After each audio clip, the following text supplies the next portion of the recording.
Ai, ai, eu tava aqui farmando um marrom e lendo os... Não brinca! Ó, foi derrotado mais um. Tá aqui, aviação.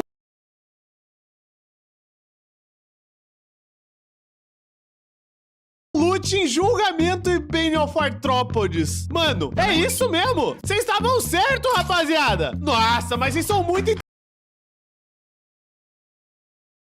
inteligente, mano. Olha isso. Agora sim, tá aqui, tá farmando. Eu posso simplesmente pegar isso aqui e adicionar no filtro. Agora, ele só vai puxar essa espada. Caraca, mano, eu não boto fé que isso deu certo. Tá, mas isso aqui, na verdade, foi só um teste pra saber se realmente era por isso que não tava gerando. E fico muito feliz de saber que, de fato, era isso. E o motivo de eu falar que, na verdade, eu não tava querendo mexer com isso agora é porque eu acho que chegou a hora da gente aposentar a nossa espada de 10 mil de dano. A espada de 10 mil de dano, ela é muito forte, ela é boa. De fato, uma ferramenta espetacular. Vou até deixar ela aqui, ó. Mas talvez não espetacular o suficiente. Eu ainda faço questão de deixar essa espada guardada. Afinal de contas, a gente fez uma limpa em vários mobs com ela. Mas ela teve seu momento. Então, descanse. Fica aí no nosso altarzinho, no caso, suporte de armaduras, porque, na verdade, agora chegou o momento de eu pegar uma nova espada de diamante, tá na mão, pegar um livro de Smite 5 e colocar na espada. Vem novamente no lago e larga a espada, transformando ela assim em mais uma Caliburn resetada. O seu cap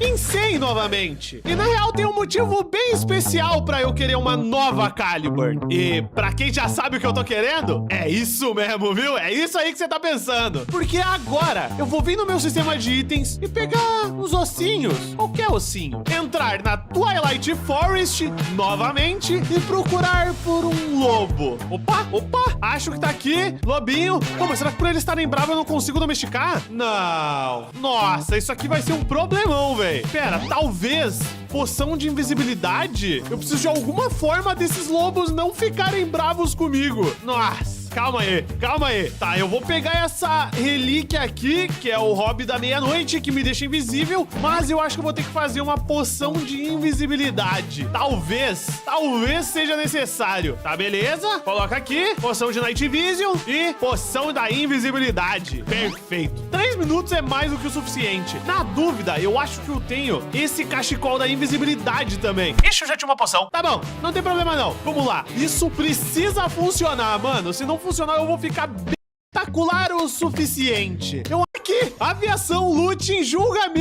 Segundo vocês aí dos comentários, falaram que agora que tem os upgrades, em teoria, funcionar. Então deixa eu desligar tudo.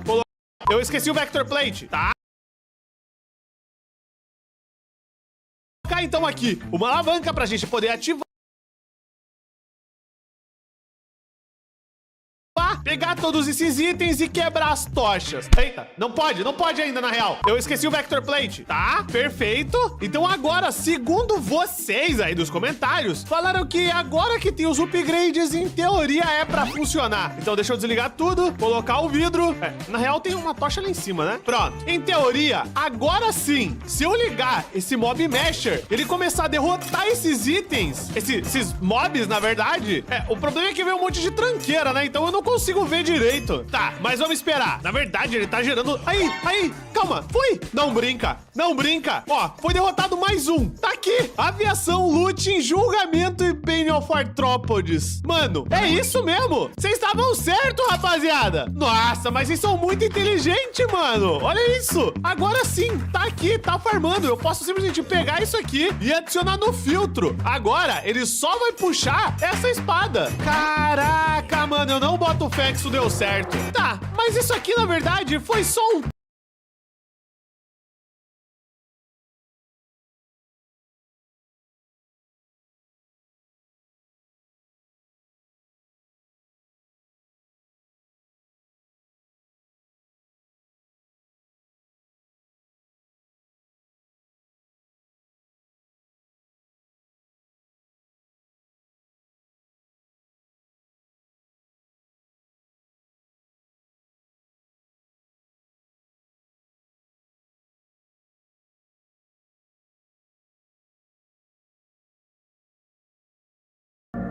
Come on, Mars. It'll only hurt for a second. That's nothing in the face of eternity. A second hurts really bad in the face of eternity. But only for a moment. The blue axolotl is the rarest, having only a 1 in 2,000 chance of spawning when two are bred. But there's actually an axolotl type that's impossible to get. When axolotls were being showcased, a green one was shown. There was gameplay of it shown, but it never ended up getting added. Maybe it looked too much like a zombie fish. The blue axolotl is the rarest, having only a 1 in 2,000 chance. We're wizard guys. We cast 8 months pregnant. Huh? We're wizard guys. We cast 9 months pregnant with twins. Triplets. Why? We're wizard guys. Just sign your name on the dotted line, and you can have whatever your heart desires. Oh, I don't want anything. Just consider my soul a tip for all the good work you guys have been doing these days.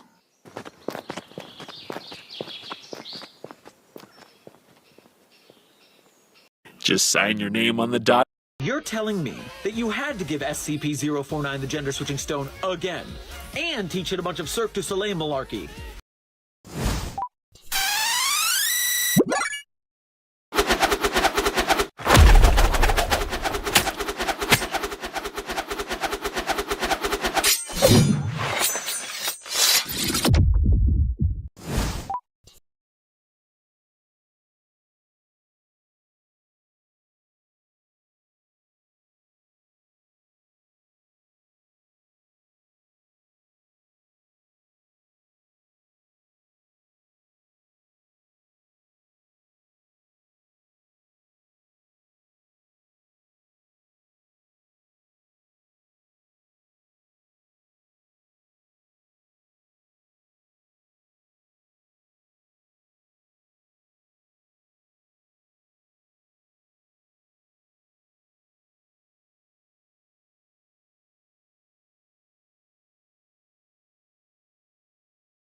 All the Wolverines produced by Fox have two things in common. Not one of them ever wore the yellow suit, which is designed to catch the enemy's attention due to its bright color, thus Wolverine would take the bullets for his friend. Number 2, all of his X-Men friends died, and that's because he didn't wear the yellow suit. And Logan died, and Fox. All the Wolverines produced by Fox have two things in common. Not one of them ever wore the yellow suit, which is designed to catch the enemy's attention due to its bright color, thus Wolverine would take the bullets for his friend. Number 2, all of his X-Men friends died, and that's because he didn't wear the yellow suit. And Logan died, and This shampoo bottle is the end of a genius idea. The bottle itself is made of soap and filled with liquid shampoo. Once you use up all the shampoo, the bottle becomes a hand soap that gradually dissolves. Made with natural, biodegradable ingredients, ensuring no waste is left behind. This shampoo bottle is the Por que essa pedra brilha quando o cara coloca lanterna nela enquanto todas as outras não? Na verdade é uma lanterna UV, mas mesmo assim mostra que essa pedra é muito especial. Ela se chama Hyperlight, mas por que ela é tão rara e brilha desse jeito? Geralmente elas são encontradas na margem de lagos e podem ser vendidas por até $500. Acontece que na formação dessas rochas alguns minerais de sodalita se grudam nela e esse mineral é fluorescente, por isso que brilha. Por que essa pedra brilha quando o cara coloca They call it Earth. These are its largest countries. Why does Russia, the largest state, not simply eat the others? Ukraine, I am to kill to you. They call it Earth. These are...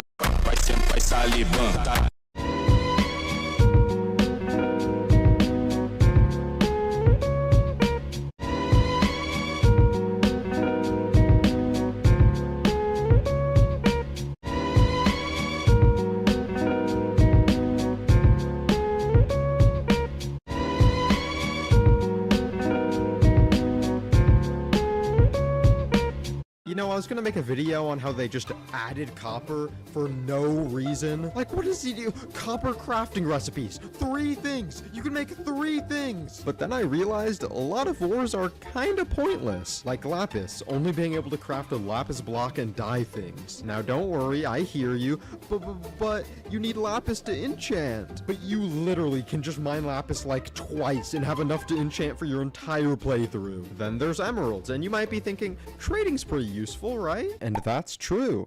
But who actually mines emeralds? You trade for them. You don't go, oh, golly gee, I'm gonna mine 1 emerald. Only 24 more to go so I can get a mending book. So my conclusion, remove ores. Boom, problem fixed. You know, I was gonna make a video. Você sabe qual é o trabalho mais feliz do mundo? Talvez você até consiga imaginar, mas é muito complicado definir qual a profissão mais feliz do mundo. Até porque a felicidade não é uma coisa que dá pra contar nos dedos, né? Mas pensa comigo, se várias pesquisas dizem que a terceira profissão mais feliz do mundo é o dentista, a gente já começa a chegar em algum lugar. Por mais que muita gente tenha medo de dentista. Só que mesmo assim, ainda tem 2 trabalhos que são considerados mais felizes do que dentistas. Em segundo lugar tá uma profissão que, realmente, dá pra imaginar que é muito satisfatória, o bombeiro. Mas em primeiro lugar, na profissão mais feliz do mundo, tem um trabalho que eu não imaginava que fosse tão feliz assim. E muitas pesquisas falam dessa profissão. Por isso, eu decidi investigar se adestrador canino realmente é o trabalho mais feliz do mundo nesse vídeo. Você sabe qual é o trabalho mais... Look who I found in Rick's room. I'm Mr. Frundles. I don't care how cute he is. We agreed, no boogans in the house. Wait, season 2, Jerry, don't. Mr. Frundles. Everybody in the car. I'm Mr. Frundles. Wait, but I thought he was Mr. Frundles. Everybody in the car, now. I'm Mr. Frundles. I'm Mr. Frundles. What the fuck, Dad? Why would you bring that thing into our house? It was cute, fuck. We gotta find a new timeline now. You know how hard that shit is without portals? We gotta do the thing with the rift and the beacon again. The whole fucking episode, all over again. Car, fabricate some vomit bags. Can't we just go back and fix it?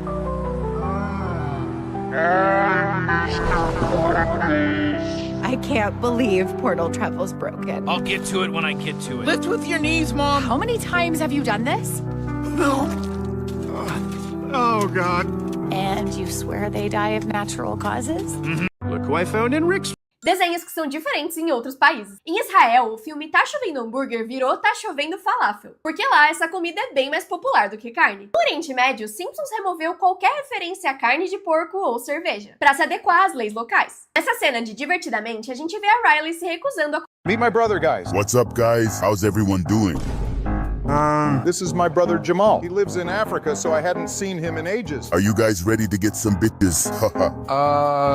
We planned for the 4 of us to go to KFC so he can try it for the first time. You mean the 5 of us? What do you mean? Well, Abungus, your brother, how do I say this? He has a picture online with him and his other friend. What other friend? Him and his bird, let's say. More like him and his rhinoceros. There are plenty of rhinoceros in Africa. He was probably riding one to go to school. No, man, we don't mean an actual rhinoceros. What are you guys talking about? They're saying you have a picture with a rhinoceros or something? I do not have such pictures. Bro, get him out of here. I'm scared. Are you scared of my brother? What's wrong with you? Obamatron, did I tell you I went to a modeling photo shoot a couple of years ago? Give me a second, Jamal. I think these racists here are scared of your skin color. We're not scared of him. We're scared of it. Are you calling my brother an it? No, we mean his weapon. What weapon? His baseball bat. His elephant trunk. His baby hippopotamus. Obungus, look, I took some pictures. Hold up, bro. What? Ah! Meet my brother, guys. What's up, guys? Tipos de treinador Pokémon. Não tem mais a criatividade de antigamente, né? Hoje é tudo esses bichos, os Pokémon objeto. Pô, antigamente os Pokémon eram tudo bicho. Não, é um absurdo isso. Pelo amor de Arceus, né não, Magnemite? Chegamos na Elite dos 4. Agora, Venusauro vai fazer o trabalho dele. Vocês estão lá tudo de apoio, hein? O Venusauro precisou, um de vocês vai entrar em campo, vai se sacrificar pelo time, Venusauro vai se curar e vai continuar batendo. O resto da gente só assiste, beleza? Vambora, Venusauro? E os outros também. Eu acho que Scarlet Violet é o ápice da franquia. Sim, eu acho que a gente tá no topo, porque eu acho que os erros, eles ajudam a fazer a experiência de cada um ser única. Cada um tem realmente o seu próprio jogo. J. Bastian SC, é o brabo da putaria. J. Bastian SC, é o brabo da putaria. J.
Apresentamos o Opera GX, o primeiro navegador desenvolvido para gamers. Combine suas cores de configuração com temas, livre-se das quedas de FPS.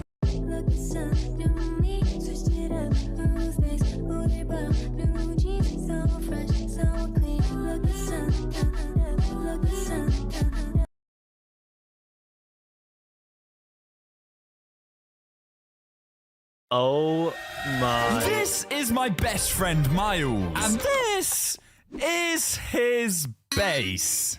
Wow, this place really sucks. So I spent the last few days building a secret underground tunnel that leads from his basement all the way over to a ginormous cave so we can build him a fully functional underground mega base.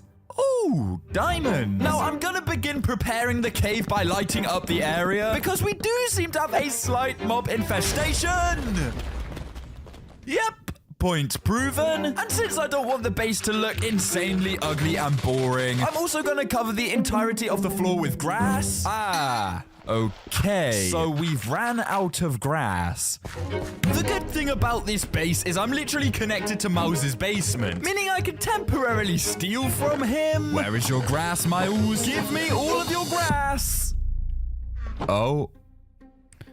Okay, well, Miles has logged on right there. He isn't allowed to find out about this base until we're completely finished, since recently me and him have somewhat fell out. Now, I know at some point every friendship goes through some sort of argument. I'm just hoping once he sees what we're building for him, we'll become back to being best friends. So I guess we'll just collect all the rest of the grass we need, as clearly stealing from Miles comes with some risks.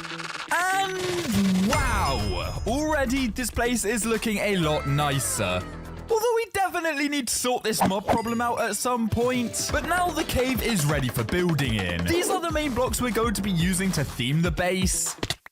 If I can actually get rid of these stupid glowberries first. We're aiming for a kind of magical and mystical feel, as that's going to be what will impress Miles the most. Oh my! The birch logs are the first thing on our shopping list, and luckily, I just so happen to have an insanely good tree farm. There is one issue though. It is also the world's loudest tree farm. Amethyst won't be too hard to obtain either, since I still have a bunch left over from when I built my super secure bunker. Oh? Actually, never mind. I don't have that much.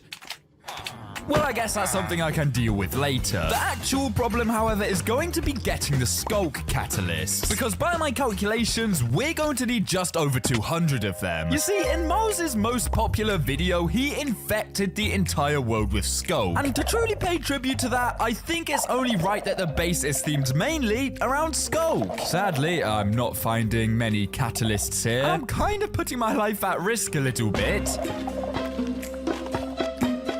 Well, after that entire ancient city raid, we have 7 skulk catalysts. Wow. Now, there is actually one way to farm infinite skulk catalysts, which I'm going to have to do if I want to build this base. But the problem with this is it requires me to create a warden farm, which, as you can imagine, is very dangerous. I'll start by clearing out all of these skulk sensors. Please don't set off the shrieker, please don't set off the shrieker! And clean up the area where we're going to build the farm. That, eventually we're gonna have mud. Now, there is nothing wrong with watching tutorials, okay? Apparently, I need to pillar all the way up here. Oh, we've broken into a new cave. Please don't be any shriekers around here. Oh, well, that's not good. There goes our first warning. So how this farm should work is when I stand on the shrieker, a warden will spawn inside this cage. It should walk into this chamber, get pushed up by the water elevator, and once it reaches the top, it should be pushed down, falling onto this dripstone. And then I can just collect the catalysts it drops. Hooray! There is a very high chance this goes wrong, and I could end up losing everything here. But if I want any chance to repair my friendship with Miles and build the base for him, this is a risk that I must take. It's an absolute banger. This is, dude, I'm pumped. I'm ready to fuck. Take. Oh, here he is! Please, Warden Farm, do not fail me. Yes! He's gone up the water elevator. And okay. He's fallen back down. He just has to go back in the elevator one more time. Why is he not moving? Okay. This isn't good. I'm running. I do not like this at all. Please do not shoot me with your sonic charge. I don't hear him down here anymore. Did he die? Please tell me he's dead. Wait. Yes!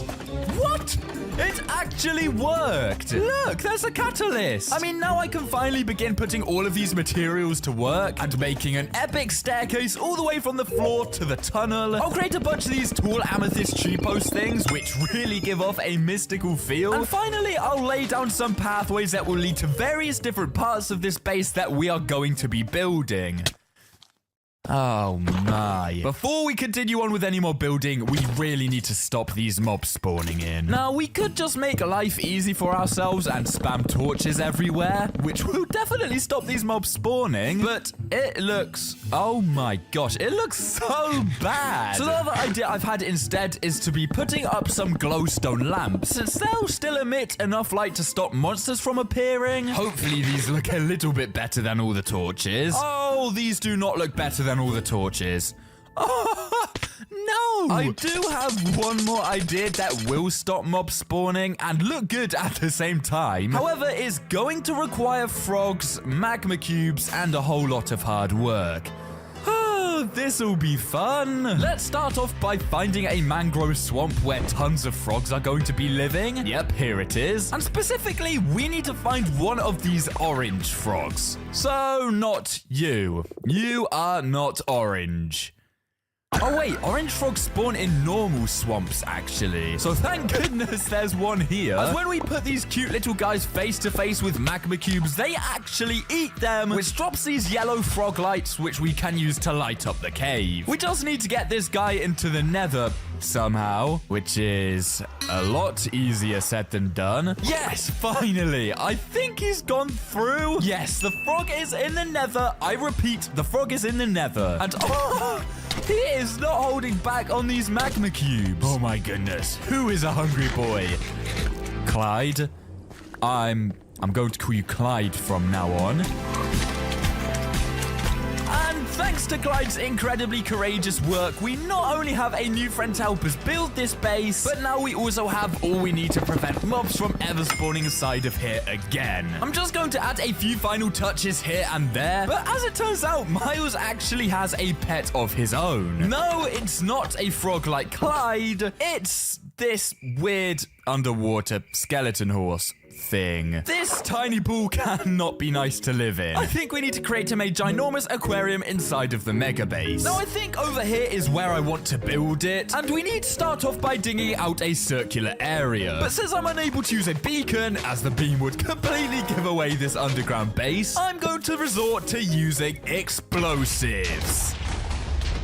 Okay, I might need to neaten this up a little bit. And while I'm digging out the area, I want to tell you about today's sponsor, Honkai Impact 3rd. Honkai Impact 3rd is a free-to-play action RPG game with crazy combat mechanics and a spectacular art style. Part 1's final story chapter, Towards a New Tomorrow, has just been released, bringing a new battlesuit to Kiana, Hersha of Finality. Raiden May, Hersha of Origin, is also soon to receive a new battlesuit, which you are definitely not gonna want to miss. You'll also be able to get amazing new outfits in this version, such as Fallen Rosemary's new outfit, which can be unlocked by trying out different event modes and earning shop tokens. There's so many different outfits in this version, you'll definitely find one you love. One more thing, version Kiana marks the 5th anniversary for the global server, and during the celebration, Honkai Impact 3rd will host local events in the USA, Germany,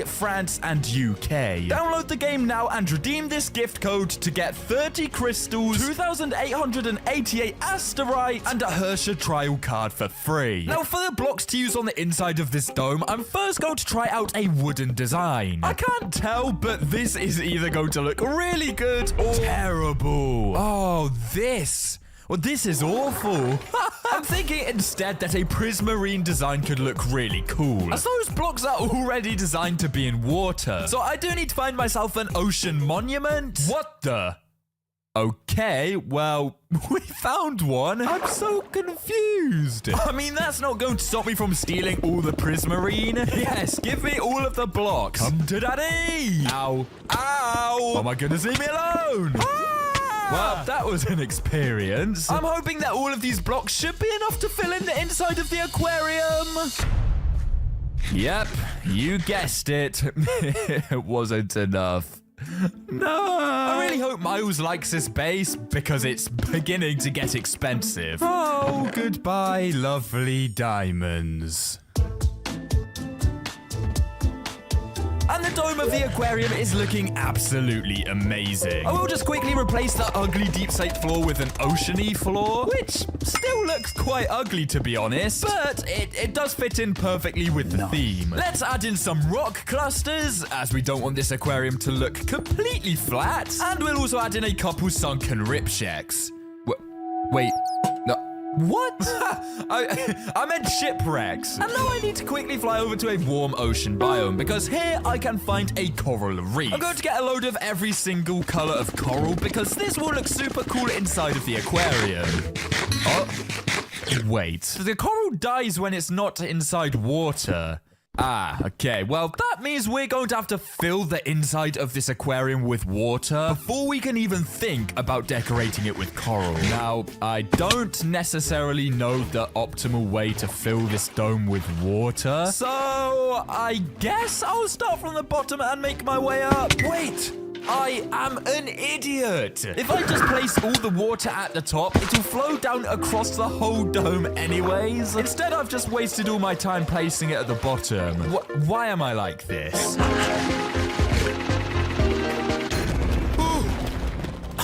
I completely forgot that drowning is a thing. Nice one, Wenzo. But now the aquarium is filled, we can finally whack down all of our coral. Place a bit here, add a tad of coral here. Okay, this really adds some nice color to the place. And now if we make our way back to Mouse's base, through the world's longest and potentially slowest tunnel, we can finally kidnap his horse. And boom! Mr. Underwater Skeleton Horse thing is now in his new home. He seems to be enjoying it. I think. I hope Mouse doesn't notice that his pet has gone missing, because the last thing I want is him getting suspicious of me and trying to find out what I'm doing. But for now, we need to focus on upgrading his storage system, because this simply won't do. A few months ago, Miles thought it would be funny to make a whole video about trapping me inside of a giant crafting table. As you can imagine, it was pretty embarrassing for me. But that's given me the idea to recreate this crafting table and use it as his storage room. You can see here I've used a mod to pull up the blueprint so we know exactly where we need to build. But first, let's clear out our building area. What the? Get out of here. And now we've done with that, we can begin collecting the resources we're gonna be needing. Such as oak logs, birch logs, the worst type of logs, spruce logs, jungle logs, and of course, acacia logs. Acacia. I need acacia logs. Now, I do have a few final blocks to collect still, such as snow, brown wool, and coal. And also coal. And a little bit more coal. But now I can finally construct the giant crafting table. Oh my goodness, look how easy it is to fill it in with this Litematica blueprint mod. Nice. But since this is gonna be where Miles will store all of his valuables, we're going to need something to keep out greedy intruders. Because this server is full of intruders. Now, when Miles killed me with the trap in his video, the floor beneath me dropped and I fell into the void, permanently losing all of my items. Thanks for that one, Miles. Now, because of this, I don't think Miles would want an actual void trap inside of his storage room, as that could end very badly. But if we create an illusion that looks like a void trap, then it should still be enough to scare off intruders and keep his items safe if he accidentally falls in himself. Sadly, I'm not the best at redstone in the world. There's a good chance this doesn't work. If I place a piston here... Oh my goodness. Why does he keep randomly joining? Miles is joining the server a lot at the moment, which is making me worry that he may be getting suspicious of me. And yeah, look, he left almost immediately. This is not normal behavior. I really hope he isn't onto my operation here, because if he finds me, the surprise is completely ruined, and suddenly being best friends is off the tables. Maybe if I connect this here? Okay, that should work. Let's test this thing. Oh, Well, that wasn't supposed to happen. I'll dig the hole pretty deep so it's actually scary if the intruders fall down. And then I'll add the void, the fake void. It's actually just more blocks of coal. And I'm hoping this will frighten any intruders away without killing Miles if he falls in himself. With the trap now done, we just need to gather some quartz, as I'm going to use that to decorate the insides. God, I hate mining quartz. But now we can place it all down. Yep, that was somehow not enough quartz. And now we can finish placing the quartz, add all of the chests, of which there is a lot, and finally add some light. Bam! The storage system is complete. And it is quite the upgrade from his old one. However, Miles happens to have an item that is simply too valuable to be kept in these chests. We need to create a shrine for his dragon egg. Now, I have a good idea of what I want the shrine to look like, but to get all the materials to build it, we're going to need to find an end city. Oh, well, that was a lot easier than I thought. We need to collect tons of these different purple blocks because the dragon egg shrine is going to be completely end themed. What are you doing here? And finally, I also need to collect an absolute ton of end stone. That ought to do it. The idea is that the dragon egg will be on top of a podium overlooking the entire base. And right now, we're aiming to create a sort of balcony for the podium. I don't really know how to best describe it, but you'll see. I'll remove all of this deep slate. Oh, no. I flooded the base. For goodness sake. I'll fill the entire balcony up with endstone and also some endstone bricks. And we'll add stairs to the edges, because why not? What doesn't look cool though is the underneath of this platform. It's kind of just floating, which looks really dumb. Let's add some support beams to fix this problem. No. Why are stairs so annoying to build with? But oh my goodness, this adds so much to the base, I really like it. The dragon egg is going to look so cool up there. As for how to actually get up to the platform, once again, we can't just make this accessible to anyone. Especially no stinky intruders. So I'm first of all going to need to find some end rods. And by find, I of course mean steal. Okay, never mind. Apparently Miles has no end rods. I believe though that if we smelt some chorus fruits and then combine them with blaze rods, yes, we get just the thing we need. And now I can build a parkour challenge that you must complete in order to get up to the dragon egg. I just need to place down these end rods. Why am I like this? Okay, the way up to the platform has been made. I'll quickly make the bottom of this parkour area look a bit better, almost as if the end stone has spread and infected the normal grass. And I'm also going to construct another giant platform on the other side of the base, where we can steal some of Miles's shulker boxes and relocate them. I guess this area is his new shulker storage. Now all we need is the dragon egg so we can put it on the podium. So once again, I'm gonna be stealing from him. I'm praying Miles hasn't noticed all of his things going missing, such as his skeleton horse, his shulker boxes, and his soon-to-be dragon egg. Once I'm finished with this base, everything will be revealed to him. Wait a second. The dragon egg is not in his chests anywhere. This might be a problem. The dragon egg is not in his storage room, which is worrying, because I need to find wherever he's hiding it so I can actually continue the base. Now, he has been working on a video where he builds every biome in Minecraft. Could it be inside one of these shulker boxes? Please? No. Oh, man, this is not good at all. Could it be? Wait. Oh, nope. The donkey does not have the dragon egg. That would have been so cool if I found it there. Oh, man. I think I'm going to have to look through some recordings to see if at any point I may have missed it. But I'm scared it's just in his ender chest, in which case it will be impossible to get a hold of.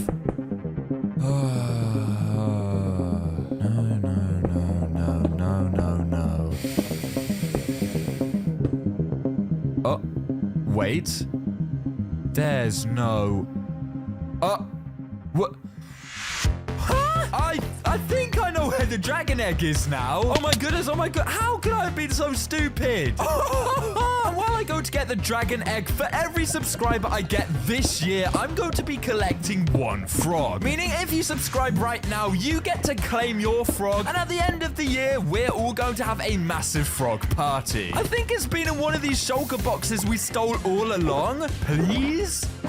Where is it? Where is it?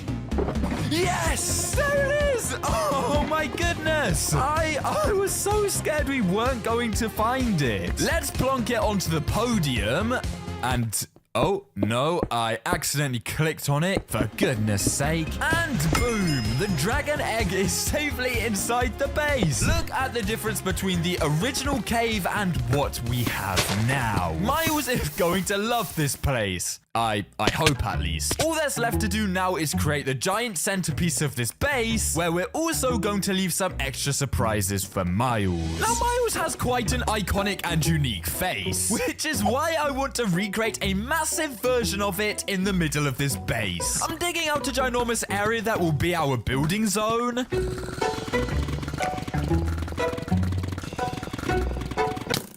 And of course, when will these mobs leave me alone? But now we've done that, let's begin recreating his magnificent head in all of its glory.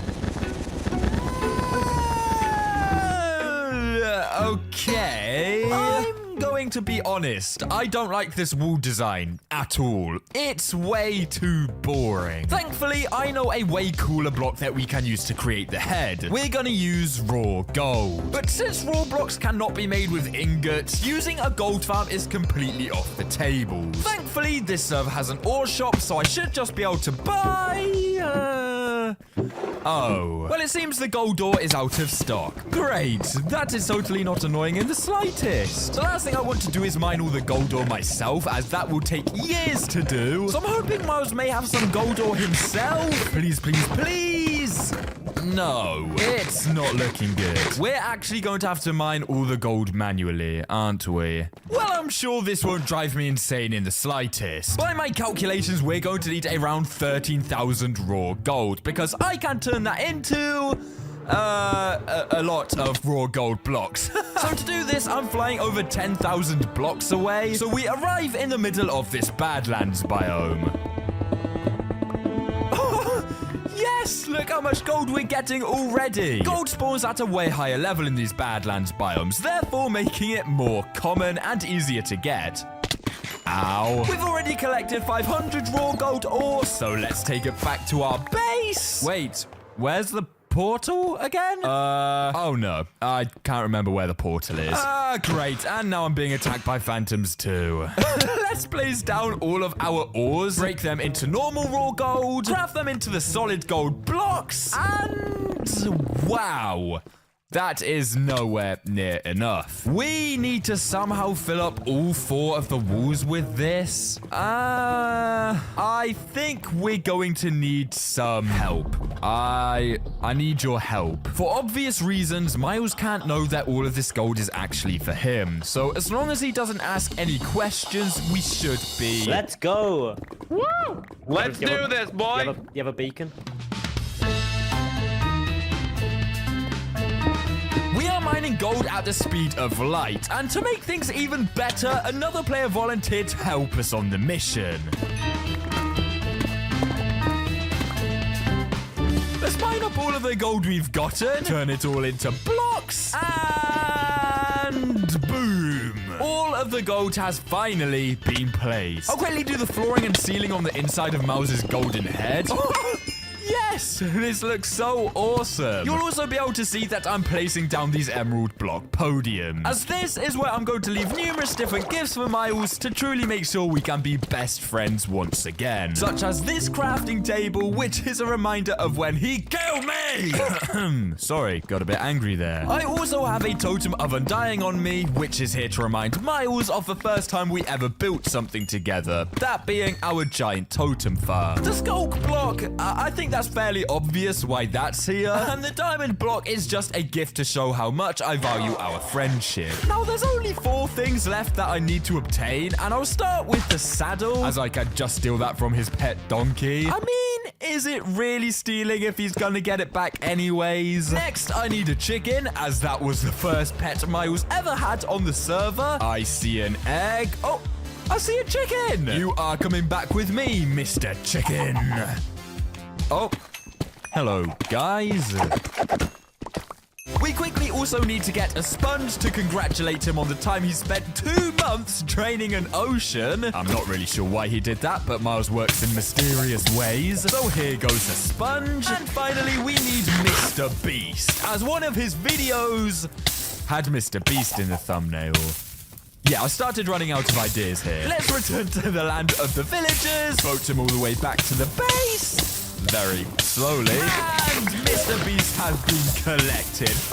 Now, I've messaged Miles to log on soon, so we can finally show him this base. But while we wait for him to reply, we've got a few final decorations we need to make. The first thing is these ugly walls. Now, I want to keep the underground feel, as that works really well with the sculpt, but I do want to add in a bit of color. For this, I need to gather a ton of diorite, so let me place this beacon down.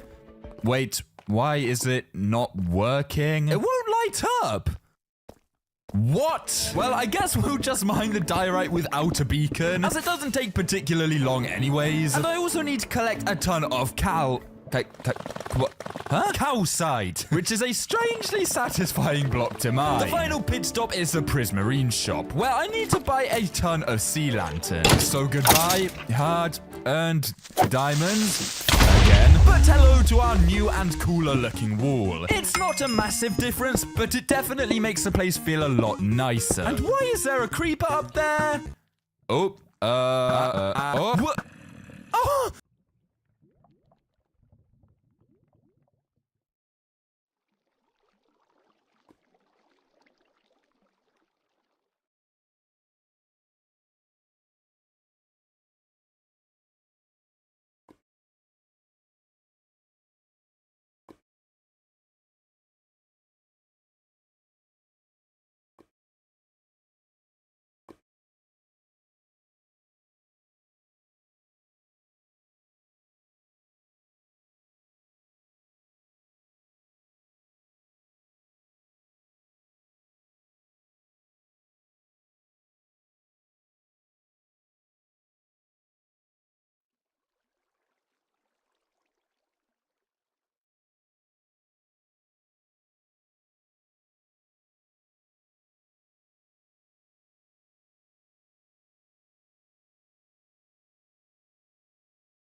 Oh my goodness, finally! We have 2 final tasks we need to complete before showing Miles the base, one of which is bone mealing the area. Now, Miles has messaged me back saying he'll be on in an hour, so I'm kind of praying that I can do this in time. What? Mr. Beast! What are you doing up there? The final task that needs doing is creating a bunch of gold sparkly star things. They're gonna help give the base a magical finishing touch that is bound to impress Miles. Sadly, I do not have anywhere near enough gold. There is one player on the server that happens to have a gold farm who I could ask to use it, because unlike raw gold, this time I need ingots. I hope he lets me use the farm. All right, we're going up to the tower over here. I don't know if you know, but there's an actual portal inside of this tower to get to the nether roof. And then we're going to follow the torches here. This is nothing fancy at all. It's very bare bones. There's a fence post here that prevent you from falling over. You need to get into the corner to where you hover right over the hole essentially, and then just take a bow and shoot one of them, and literally just kind of sit here and do your thing. Okay, thank you, Lucid. I think I love you. Please, please, please tell me I can get all the gold I need in time.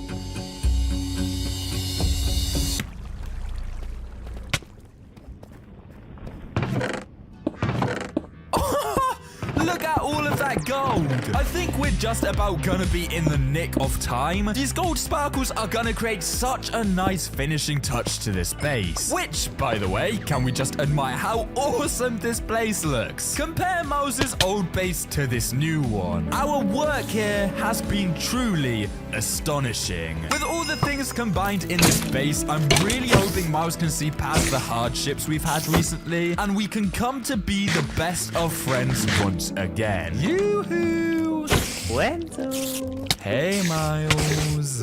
What the hell is this? This is my base? Follow me, Miles. Hell, where did you even... How long did this take to build? I'm presenting something to you that I've been working on for a very, very long time, and I think it'll answer some of your questions. What's this? Oh, I'm going back. Bye. Miles, I present your new base. What the hell is this? Wait, what? I look so handsome. Got a goatee as well. Yeah, I know. You do look rather dashing. But before I can show Miles inside of the golden statue, I first need to show him around the rest of the base. So you know, the like little pool you built for your skeleton horse? Well, he's now got a whole aquarium. Oh, he's here. Oh, I thought he was dead. If you make your way over here, you'll recognize this crafting table. The crafting table. Careful, Miles! Careful! Miles, there's an intruder trap in there. What is this? This leads up to something very special that not any random person should just be allowed to get up to. But here was what I did with your dragon egg. You know, I wasn't lying about Miles, Where'd it go? It's down there now. But the final thing I wanted to show you, the main thing of all of this, is of course the golden face. The most beautiful thing. I have in here got totems of your past. Chicken is written. Remember your pet chicken? Chicken. A sponge from, of course, your draining the ocean video. The crafting table. You know, that's obvious reasons. The crafting table. Yeah. And a diamond block, that is just there for a gift. My one question, Miles. Do you prefer this base or your old base? I mean, if I can keep the block, I'll prefer this base.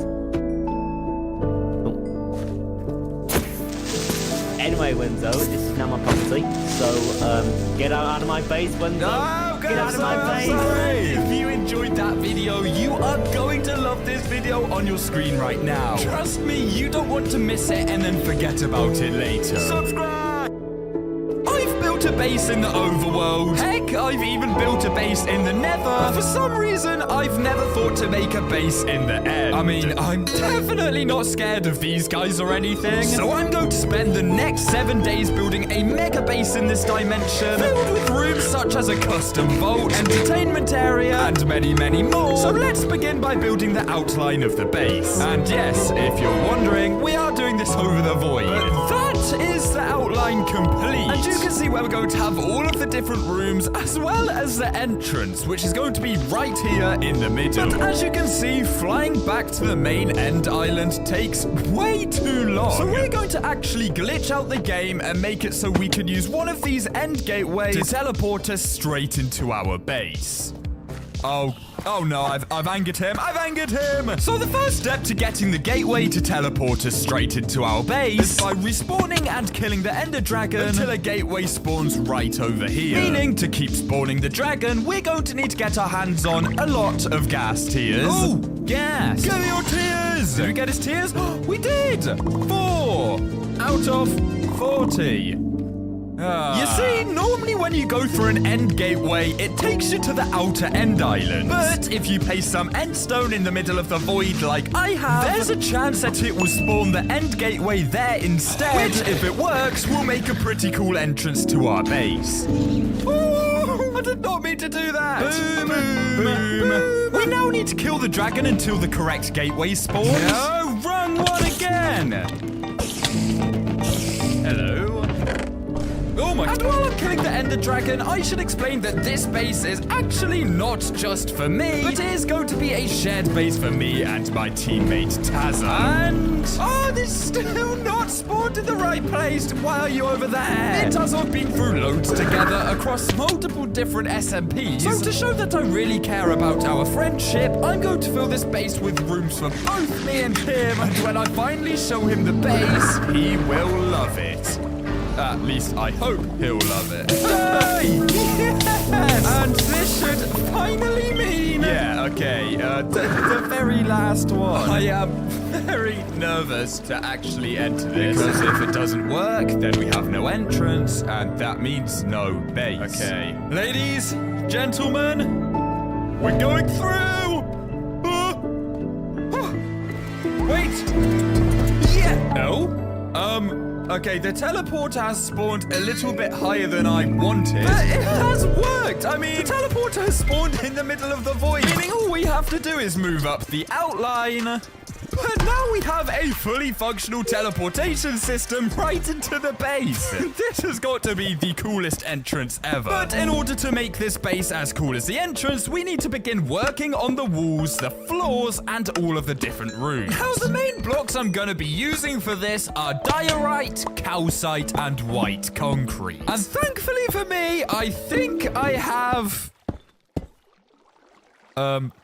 barely any of...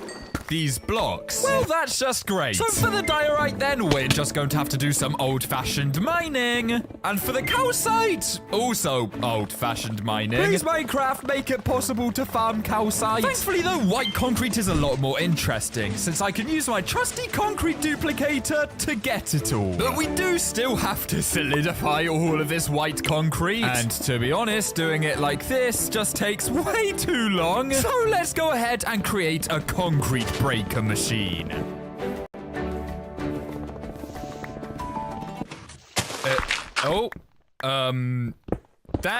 Okay, that doesn't sound good. And I mean, I think that is the concrete breaker done. I really hope I've not done anything wrong. Do you mind? And now we should just need to put it in here, I think. I think that's all we need to do. And now to see if this thing finally works and doesn't just blow up in our face. I think we just need to hold down right click. 3, 2, 1, go! Oh, wait. Yes! Wait, I think it's working. This farm literally just pushes all of the concrete and it just gets blown up instantly. This is so much easier. And now we've gotten all of the main blocks we need. I'll quickly get the extra ones, such as some glass, carpet, andesite, grass. And that means that you guys can't say I don't touch grass anymore. And finally, deep slate, which takes way too long to... Ow! Oh, God! But I think I have an idea of how we can get it a lot quicker. Now, if we spawn a wither, boom, boom, and boom. Oh, I am an boom, boom, and boom. I wait for him to spawn in and attack. Oh, where's he gone? But now, if you look, he should. Yes, okay, wait, look, he's mining all of the deep slate for us. Yes! I mean... this is a bit dangerous. I hope we don't get to the end of our tunnel anytime soon. And while I'm trying to not die to the wither, I've been working really hard on these new Wenzo posters, which feature the base we're currently building, Clyde in his little spaceman outfit, and I'll be signing every single one so you can brag to all of your friends about your new poster. Do be quick though, because once these posters are gone, they may never come back. Make sure to click the first link in the description or the pinned comment.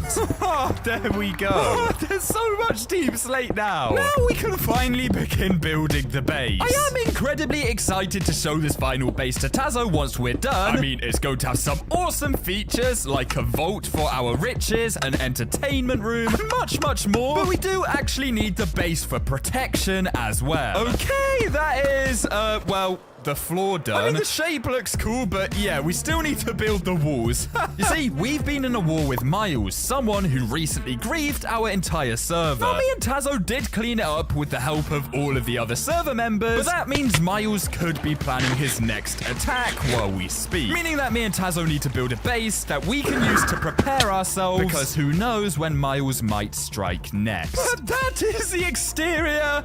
Well, almost complete. I do want to color code all of these rooms so they don't look the same. Meaning we quickly need to get our hands on 8 different dyes. And we currently have... no dyes. I mean, I don't think this is going to help us very much. Let's start with the lime green, which we can just get from getting all of this, sea pickles? Yeah, these things. What? Why are these things in the game? What? I mean, huh? And once we smelt them, we should get lime green dye. Oh, okay, yes, amazing. Now for the red dye, I mean, I guess we could just do this.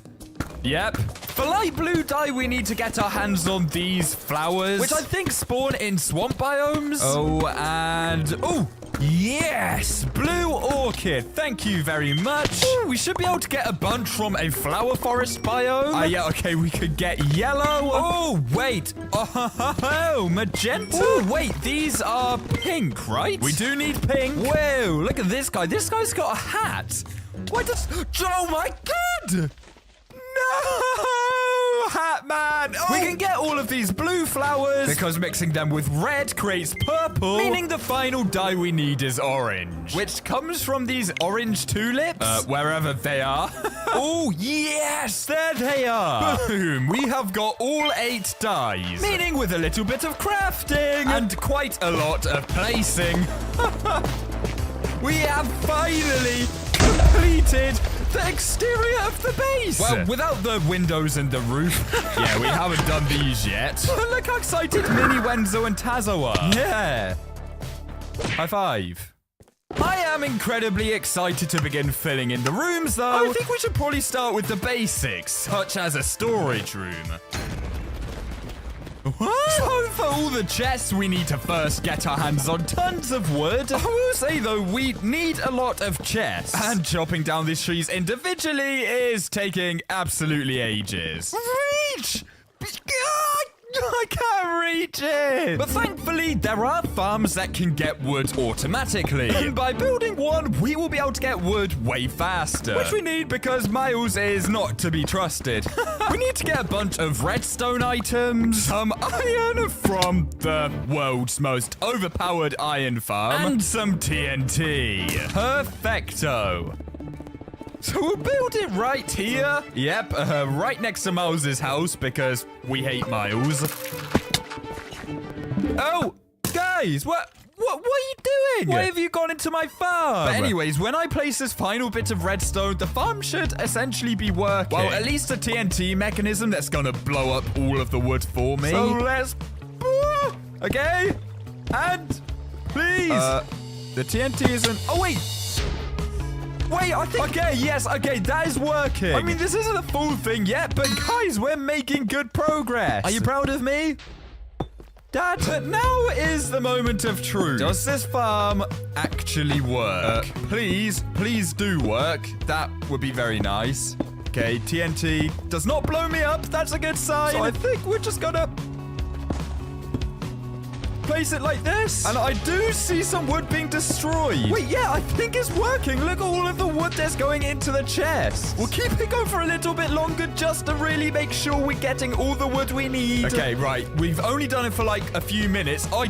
There's wood everywhere. Wait, look how much wood we've got from just doing that. I mean, for 10 seconds. This farm has been a massive success. And it's also right next to Miles' house. What a lovely view he gets. The only other thing we need instead of chests is shulker boxes, since they are incredibly useful when you want to travel with tons of items. I think yep, okay, yeah, here it is. We'll quickly flick this lever and let the shulker farm do what it does best.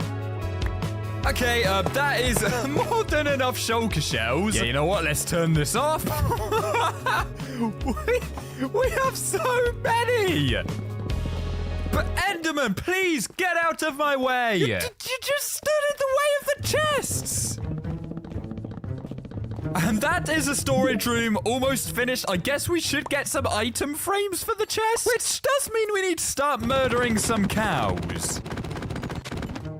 On top of this, though, we also need to build another storage room. I mean, after all, this is a base for both me and Tazo. And boom! Haha! Storage room number 2. It's complete! It's complete, Mr. Enderman! I mean, things are going really well, so I'm going to meet up with the real Tazo, right? Not you. So I can let him know that I'm going to have a surprise for him. Oh, Jesus! Where did you come from? All I want to tell you is that, rest assured, I am doing something awesome, and you are going to love it. I'm counting on you to be cool, okay? Of course I'm cool. I'm the coolest cat in town. Meow! Meow! The time is already running low, and we've only created the first 2 rooms. We have so much more to do. So let's move on to the smelting room next, for which I am first going to need to get my hands on tons of cobblestone for all of the furnaces, which won't be an issue because we do have a cobblestone farm. And boom! Yes! This is strangely satisfying. And that should be enough, I think. Let's turn this machine off. Oh, yep, tons of cobblestone. Yes! I won't only be using normal furnaces because they are way slower than smokers and blast furnaces. Although I'm just trying to place these down, but these Endermen are in the way. Move, please. Okay, please. Just move! These guys are so annoying. Oh, I've angered him, haven't I? Why? Why do you get so annoyed at me just looking you in your beautiful eyes? Oh, these Endermen are so annoying. I mean, we've got the normal furnaces set up, but these guys are just getting in the way constantly. Okay, well, to get rid of the Endermen for now, I'll build a little platform outside the base for them to spawn on. I think this will mean they'll start spawning over there and not in our base. Okay, I mean, the platform is, I mean, I was hoping for a few more Endermen than just you guys. Well, hopefully placing some light sources down should help. But soon we're going to have to figure out a way to permanently get rid of all of these Endermen, because these torches are quite ugly. And that is the smelting room done. I mean, I don't think me or Tazo are going to run out of furnaces anytime soon. He's also messages me to tell me that he's excited. So, I really can't afford to let him down here. So let's quickly build the enchantment room as well. But just like that, we have finished the first 4 rooms, which were all very basic, but don't worry, we are going to be doing all of the fun rooms super soon. But before we can do any of that, we need to permanently get rid of the Enderman, because the second I remove these torches... Yeah, not good. Wait, what are you doing all the way up there, Mr. Enderman. Now, I have managed to get rid of mobs before in this world, since for my project where I made the nether 100% safe, I stopped all mobs from spawning by creating a mob switch. Sadly, though, this took ages, and we do not have enough time to do that again. But thankfully, I have since learnt of a way easier mob switch that we should be able to use to stop mobs from spawning way quicker. So the first materials we need to get are rails, and I don't think they should be too hard to get. Oh, I love breaking the game. We also need to get ourselves some scaffolding, which we can get using bamboo, and also string. Boom, let's flick this just to get ourselves infinite string. Guys, I promise I'm not hacking. I am only breaking the game a little bit. Boom, scaffolding. And the final key ingredient we need is ender pearls, which aren't exactly going to be too hard to get. The other thing we need to quickly do is find ourselves a stronghold. But it can't be a stronghold close to spawn, because this mob switch requires it to be a stronghold that is thousands of blocks away from spawn. Meaning we are going to be flying for a little bit. And yep, here we are. So the first thing we need to do is, well, stop these annoying silverfish from trying to chase me. Oh, yeah, he's trying to come for me here. Boom! You've just been watered. You guys are terrible fish, by the way. You can't even swim in water. Oh, my pickaxe! Now we just need to build a chunk loader.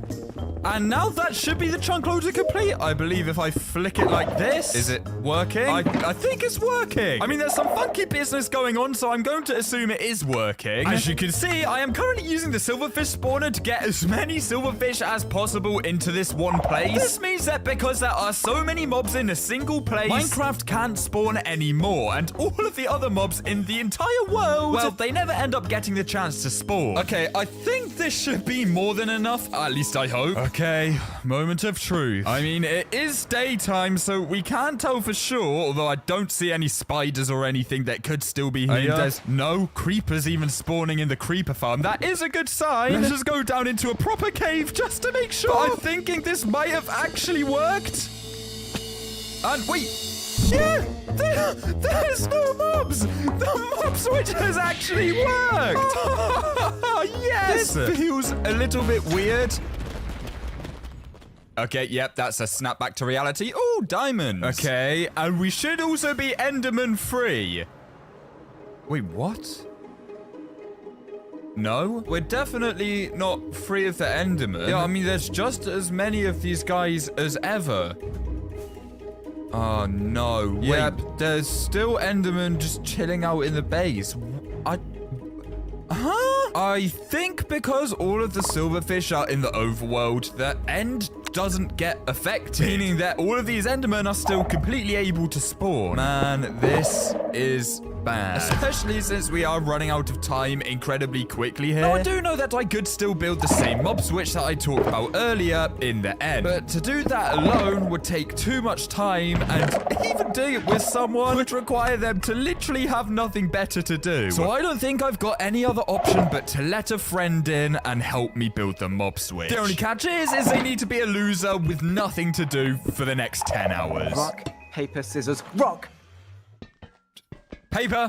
Yes! I win! This is a base I'm working for an undisclosed person. I'm going to fly us to a stronghold that should be near a village. Oh! Okay, well, someone seems to be transformed the end portal down here. One thing that is really worrying me, well, besides needing to impress Tazo, is what Miles is doing. He's been on the server a ton. Oh, for God! There's a creeper anyways! This means that he is probably working on a plan to get back at me and Tazo, which makes it even more vital we build this base on time. So we really need to pick up the pace with this mob switch. Get in the boat, Mr. Villager! Yes! Okay. And then, minecart time. Okay, and... Wednesday. Go! We just have to hope this time he actually goes through the end portal without... despawning. Get in. Yes, okay. Go through. Go. Stuart! Oh. Stuart! He's alive! He doesn't look happy. But then again, villagers don't deserve happiness. So we're in the clear. Come on! Oh, I'm gonna need a...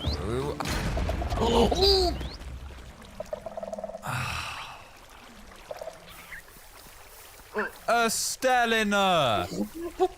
The villagers are dead! Okay, now time to get the villagers into all of these little cells. Go on, prisoner, you will never see the day of light again. Next step, we need to bring over the zombie. Okay, lead him to the boat. Yes! This looks so dumb. And very weird, actually. Oh, God, he's coming! Yay, zombie! Yes, okay. Mini Tazo and Mini Wenzo, it's time to unleash the zombie. Okay, zombie, it is your time to shine. Running away. The test is now if we fly away and come back, will all the Endermen be gone? Let's fly away, please. Please tell me all the Endermen are gone. I do not have enough time to have them just still be around. No Endermen. I beg. I'm not seeing any Endermen. Wait, there's no Enderman!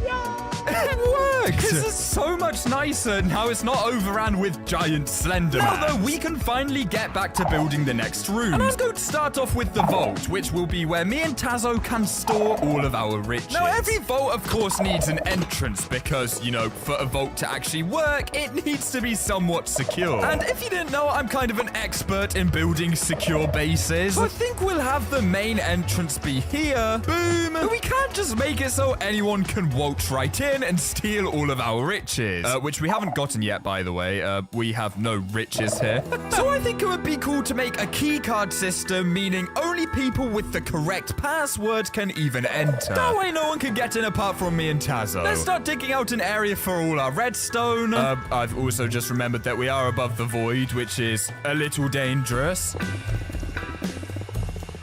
And this will be the area that will be doing all of the redstone. This is already looking like one big mess. We first need to create ourselves a little dropper elevator system. But that seems to be the main of the redstone done. We quickly need to fill this hopper with just some junk items. But now we need to make our key card, which is going to require us to get paper and therefore sugarcane. Activate sugarcane farm! Oh, yes! We do seem to have missed a row, but I guess this will have to do. Boom! Let's type what we want our password to be. And now if we fill up the hopper with, I think, 6 of these. And to test... Okay, so it's not quite worked. What's going on? Oh, hang on 1 second. Now if I throw it... Yeah, okay. It lets us through. And let's say we've got the wrong password and we try to get in. Yeah, it doesn't even work. I mean, it's not the best security system in the world, but it does the job. But now with security in place, we just need some valuables to actually store in the vault. Let's start by getting a big collection of gold blocks. Thankfully, to build my biggest nether portal, I actually used this gold farm over here. There should be some gold left. Okay, not exactly. So, it does look like we're going to have to do some AFKing. Let's craft it all up, and boom, absolutely tons of gold. Another thing we need to get to prove that we're really rich is, of course, diamond blocks. And diamonds are usually really annoying to get, but thankfully, with the help of these diamond mining machines that we also used in one of our videos, it shouldn't be so hard. Wait, Mr. Bat? Mr. Bat, what are you doing, Mr. Bat? No! Mr. Bat! But we have collected all the diamonds we need. The final thing we need in a vault is tons of netherite blocks. And because I don't want to spend 1,000 years getting all of it, we can just steal it from this netherite house someone built at spawn. Oh, he's never going to suspect a thing. Oh, look at this place. I can't believe we got this all by ourselves. 100% all by ourselves. We didn't steal any of this. But now that means we can move on to the 6th room, which is actually going to be a place where me and Tazo can practice our football skills, or if you're American, soccer. But me and Tazo are on a team, so we need to be practicing regularly. This is the official football pitch for the server. Meaning we basically just need to get tons of ice. Ooh, ice! Can I fit in this hole? Ooh, I can. That was very satisfying. Okay, I mean, it's not exactly the most optimal shaped pitch. Yeah, we are on a little bit of a tilt. We've got our prison goals set up. Well, the final 2 rooms are going to be for both of our pets. That being Clyde the frog and Meep the sheep. Meaning we somehow need to transport them from the overworld all the way to here, which could go horribly wrong. We'll start by transporting Clyde, who has kind of just been hidden somewhere out here. Wait, Clyde? Oh, we're getting you into the end. Through the nether portal, Clyde. Do you know the drill? We have been to the nether numerous times before. That portal over there leads straight to the stronghold, which is where we need to get Clyde. So by bridging over there, I think that will be the safest way to do it. Or not. Ow! What happened there? Oh, it was you. Okay, well, the endless tunnel of almost certain death has been made. Clyde, are you ready to go on an adventure? Clyde is just never in a rush, is he? This does remind me, though, that for every subscriber we get this year, I'm collecting 1 frog. And at the end of the year, we're going to have a massive frog party with all of the frogs we've collected. So if you want to join the party, subscribe now to claim a frog of your own. And yes, okay, Clyde is in. Come on, Clyde, get up. Okay, now we're making pace. Okay, and Clyde, I'm just going to need you to wander into this suspicious-looking portal. Is that okay with you? Okay. Yep. In we go. Yes! Please be alive. Oh, Clyde! Yes, he's in the base! Come on, Clyde, I am taking you to your room. I promise I'll decorate it soon, and actually, I don't know if you can jump out of it. So you are going to be put in another temporary hole. Sorry about this, Clyde. But now that just leaves us with 1 more pet. That, of course, being Tazo's pet, Meep. Now, Meep is arguably even more high risk than Clyde. Because if I kill Meep, well, Tazo will simply never forgive me. It would immediately put an end to our friendship, and I mean just being teammates in general, which would, of course, give Miles a perfect time to strike. Hi, Meep, looking beautiful as always. Why do I always end up kidnapping Meep somehow? I mean, this is not the first time this has happened, is it, Meep? Oh! Run, Meep! Run! So dead. Okay, and now we run. Okay, he's alive! Meep, this is not the time to break dance. Get in! Yes! Come on, Meep. And he's going up. I hope he's alive. He's alive! Meep! Yes! Get out of my way, Mr. Enderman! Come on, Meep! Yes! Oh, Meep, Clyde is going to be so... Okay, well, look, this looks worse than it is. Because now you're here, Meep, I can finally decorate your new home. That's Meep's enclosure done. So now we just need to do Clyde's new home. And there we have Clyde's room, which is a lot more simple, but Clyde is a very simple frog. But that is all of the 8 rooms complete. Meaning we are almost ready to show Tazo and get his reaction on our base. I am so excited.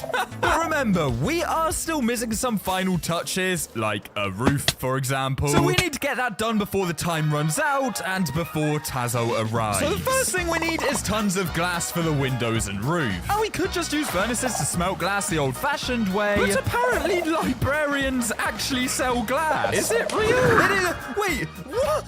Since when did these guys sell glass? Well, that is going to make this a lot easier. And on top of that, we also need to get our hands on some concrete. And finally, a load of amethyst. Oh, and glazed purple terracotta, which is not an easy block to get. Okay, so we started off by adding these little roofs to these towers, and we still need to add roofs to everything else, like these little alleyways. Okay, there we go. And also I've added this little purple ring on here, which kind of encloses this place really nicely. Let's do all the roofs to these separate rooms.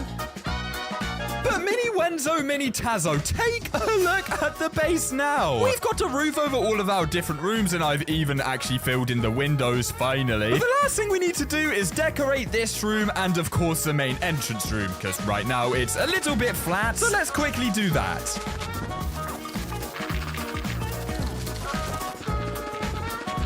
What? Oh my goodness. The base is finally complete. It is finally time to show the base to Tazo, but I have to say, I am very nervous. If Tazo doesn't like this base for whatever reason, then not only will I have let him down, but we may not be prepared for whatever Miles' next move Tazo, turn around and face me. Oh gosh. Why are we here again? Well, as I mentioned, Tazo, not too long ago, I have been working on something, and I'll let you know now. I think you're gonna like it. Tazo, please tell me you're gonna like it. As you know, we have been a long-standing war with Miles. We don't know what Miles is going to do next. Wait, since when was the dragon killed 20 times? Is that you? You're bringing back really bad memories, Tazo! It's through here. It's through the gateway. Should I close my eyes? My eyes are actually closed, by the way. Okay, you can open your eyes. The first thing I saw was you over there. This is nice. It's a nice little part. Oh my, there's so, wait, is this like a spaceship? What? You stole Raz's house. Oh, okay. So the real Collide is a much better home than the balcony of the library. What the heck? Wait, that looks so sick. It's not even the shape I even imagined it would be, to be honest. So I mean, Tazo, what'd you rate this place out of 10? Dude, honestly, the design has made this a 10 out of 10 for me more than anything. It's like you got the block palette, you got the cool gear shape, you've got Meep. Easy 10 out of 10. And if you want a signed Wenzo poster, click the link in the description or the comments, and make sure to click the video on your screen right now to watch another. Trust me, you do not want to miss it. Everyone's tried to make a secure base before, but most of them suck. I mean, this is not secure at all. So I'm going to make Minecraft's most secure tower filled with traps that literally break the laws of physics, all to make sure my diamonds never get stolen again, because my friends seem to love stealing my diamonds. So let's quickly build the frame of the tower. And you can see that it's also split off into 3 different sections. Oh my... Yep, didn't realize I was about to die there. The rooms at the bottom are going to be the easiest rooms, and all the rooms at the top are going to literally break the game. And boom, okay, that is a tower basically built. Also, in 7 days, I've invited some other players to come over and test how secure our tower really is. But for now, I actually want to focus on filling this tower with defenses, starting, of course, with the easy ones. Get out of my tower! And the first room is going to be the simplest of them all. Simply featuring a floor of drip leaves that, when stood on, drop the player into a dark pit that will be filled with naturally spawning mobs. What are you angry at me for? I haven't done anything! Right, that's it. I'm gonna trick shot this guy. 360! I think it's fair to say that I'm a god at this game. But now we've masterfully taken down that spider, it's time to begin placing down the drip leaf, which can't be placed directly onto stone. This doesn't work at all. So we first need to replace the floor with grass. Oh, and if you're thinking this pit isn't going to be very high, that's true. Remember, this is only the first trap out of all of these. There we go, we've got all of the drip leaves placed down. Now we just need to bone meal all of them. It's really hard to do this though, because I literally can't stand still for a single second. And that is all of the drip leaves placed. Yeah, that, oh, hang on. How did this one get so big? You are not supposed to be that big. I'm gonna quickly build some walls around this place. But now when players first enter the tower, they're going to basically have to keep running, because if they don't, yeah, they get trapped down here. And you cannot fly out, by the way. I'm trying my hardest. But despite trap number 1 being more annoying than it is deadly, our second trap involves using the highest damaging block in the game. And I'm gonna need to make the floor out of obsidian because, our trap is slightly explosive. Oh, and if you're wondering how I got all of this obsidian, it's a long story. Very, very long story. Boom, floor, obsidian fight? We do also have to make the walls out of obsidian though, because this room is going to be highly explosive. And yeah, if you haven't guessed already, we're going to be filling this room with end crystals, since they do the most damage out of everything in the whole of Minecraft. Ooh, I do need to get some eye of enders and gas tiers first though, because I have none of those. Now, in order to craft the Eye of Enders, we need 2 materials, starting with blaze powder, which I can get quite easily if I remember where my blaze farm is. I'm kind of lost. Where's my blaze farm? Oh, wait. Yes, okay, here it is. This produces all sorts of nether mobs, but it also does blazes too. So we could just drop down here. Oh, there's a blaze. Goodbye. Yes. These guys are spawning everywhere. Yep, blaze powder. We got that pretty quickly. Meaning all we have left is to collect ender pearls and gas tears. Oh my... And after collecting all the materials we needed, and totally not almost dying 100 times, we finally had all the crystals placed. There we go. But we actually need a way to detonate these, because right now, they're pretty harmless. But if we start by building a few walls... There we go, this place now looks like a maze. And that means we can set off some tripwire systems to set off the end crystals. So when players try to make their way out of this room, they'll trip on the wire. And that will happen. Yeah. I really need to stop popping my totems. I mean, at least this room definitely works. Now, the next room I call the Prickly Death, which is a bit of an overdramatic name. We just need to get ourselves a bunch of sand. There we go. And now we just need to get tons of cactus. Cactus farm! Give me your cacti! Yoink.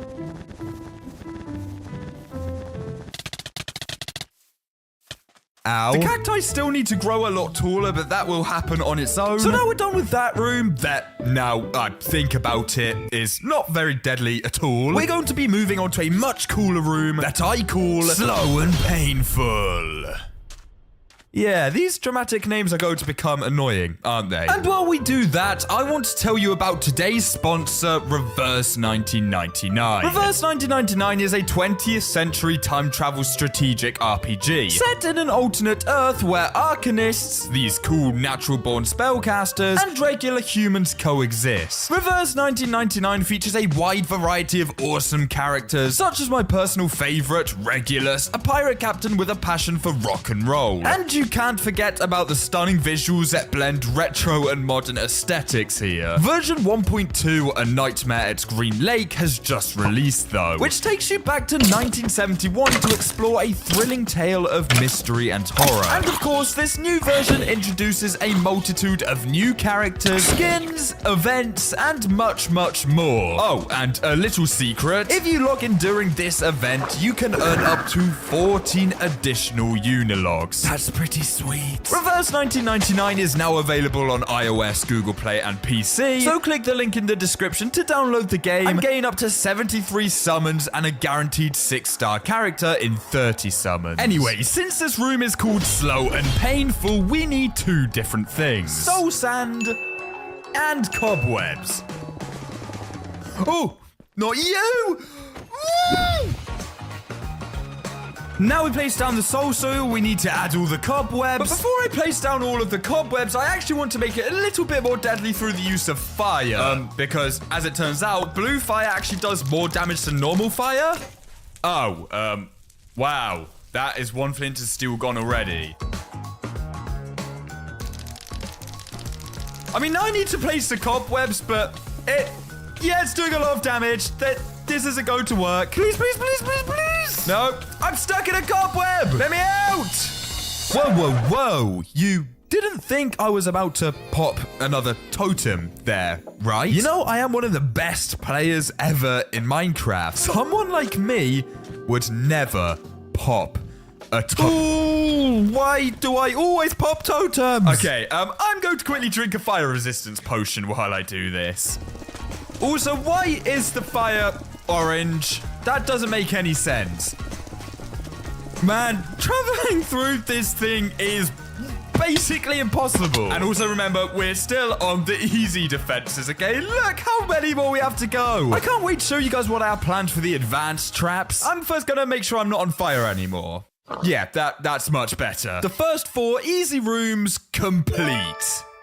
Although before we work on anything else, we do need to make a start on the actual decorations of the tower. Because right now, this is looking, well, it's not beautiful. Now, I do have an idea for a design I want to use, but it's firstly going to require us to get 2 materials. The first of which is blackstone, and quite a lot of it. Blackstone! Oh, okay, there we go. It's time to mine. This is taking quite a long time. But simple problems require simple solutions. Yeah, this is much faster. Whoever invented haste beacons, thank you. Oh! What? Where did you come from? Okay. Oh my goodness, there's so much. There we go. That should be more than enough blackstone. And the other material we need is a lot of iron blocks. And I mean way more than just these, okay? This is nowhere near enough. Now, luckily for me, another player on the server has an iron farm that produces insane amounts of iron. Yes, what? But not so luckily for me. We aren't exactly the best of friends at the moment. You know your wonderful iron farm? Oh, yeah. Can I use it? Pretty please. Please. Please. Please. Okay.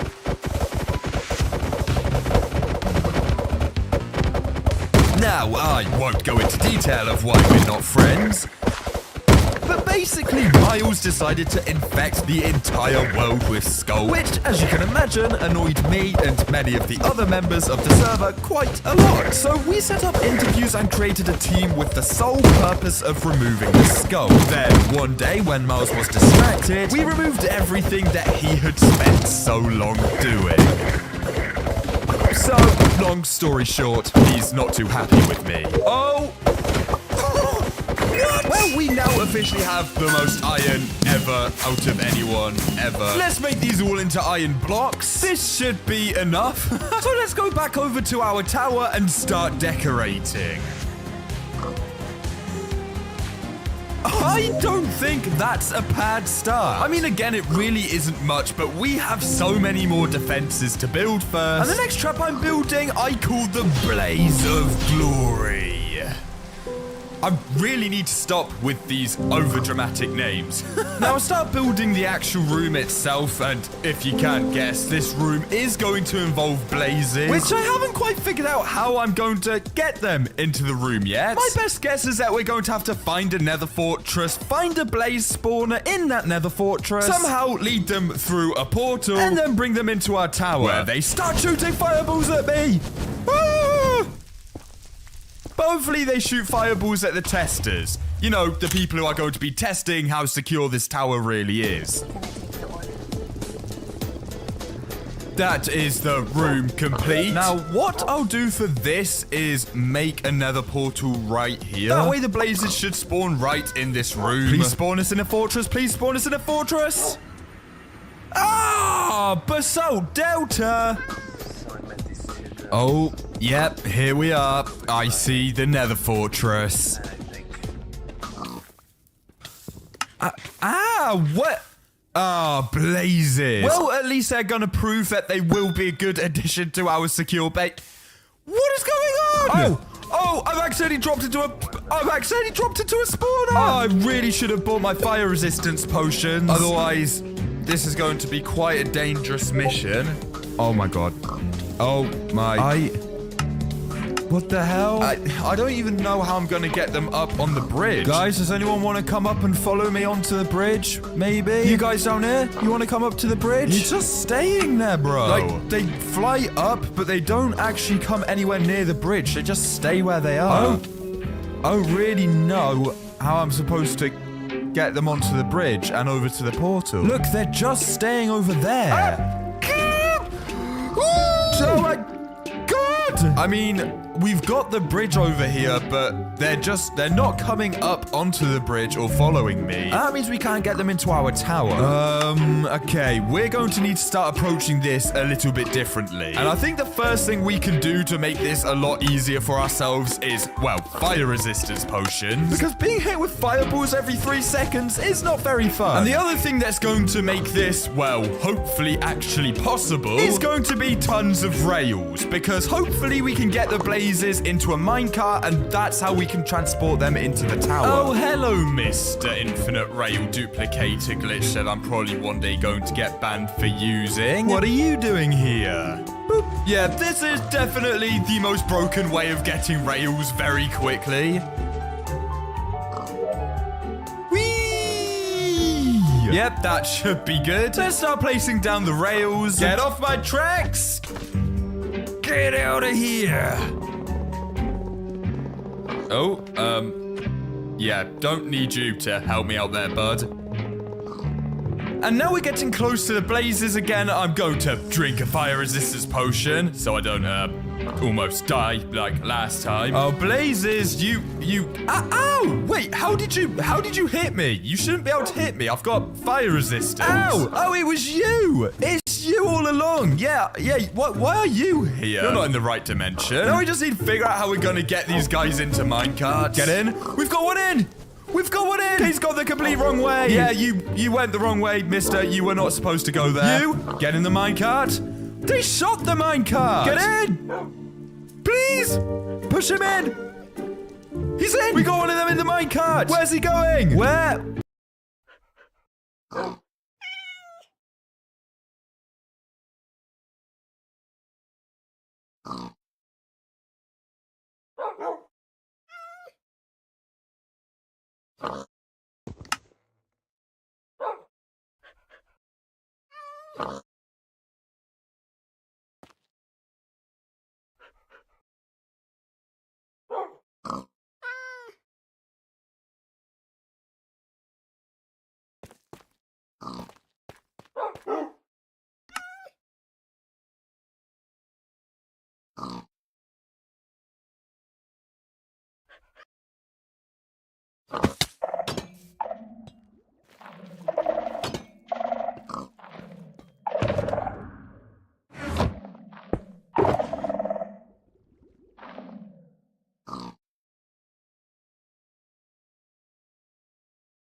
I'm confused now. Where's he gone? Wait, he's in there. Oh, he's not got enough power to go up. That's a bit of a problem.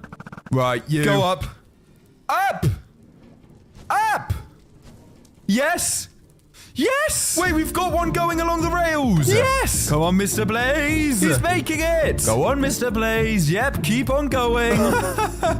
Has anyone ever done this with a... Oh, God, he's coming for me. Yeah, has anyone ever done this with a blaze before? Because this is, rather peculiar. Right. Question is, will he go through the portal? I hope so. Otherwise, we're in a bit of trouble here. Go, Mr. Blaze, go in. Oh, right. He's not exactly gone into the portal here. He's kind of stuck halfway. Don't know how that's happened. Boom. He's through! And he's in! He's actually in! Mr. Blaze, I need you to get down into the minecart. Get into the minecart! Oh, I need to get into the minecart, but I don't have a totem anymore. Yes! Okay, he's in the minecart, thank goodness. Okay, we've got our first blaze. That's good. Before I get the other blazes, I need to quickly build a roof, though, on this room, because I just remembered if it rains, this blaze is going to die. But now we've done that, we need to bring in 3 more blazes, which I'm sure is going to be incredibly fun. That was sarcasm, by the way. This is not going to be fun at all.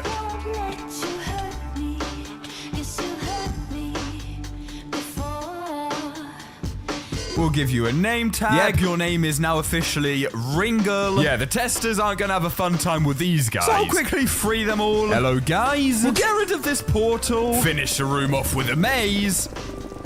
And now we can quickly build the next room, which I'm going to call the Eardrum Destroyer 35.2. Which means we need to get a bunch of the most loud blocks in the game. And I think we all know what they are.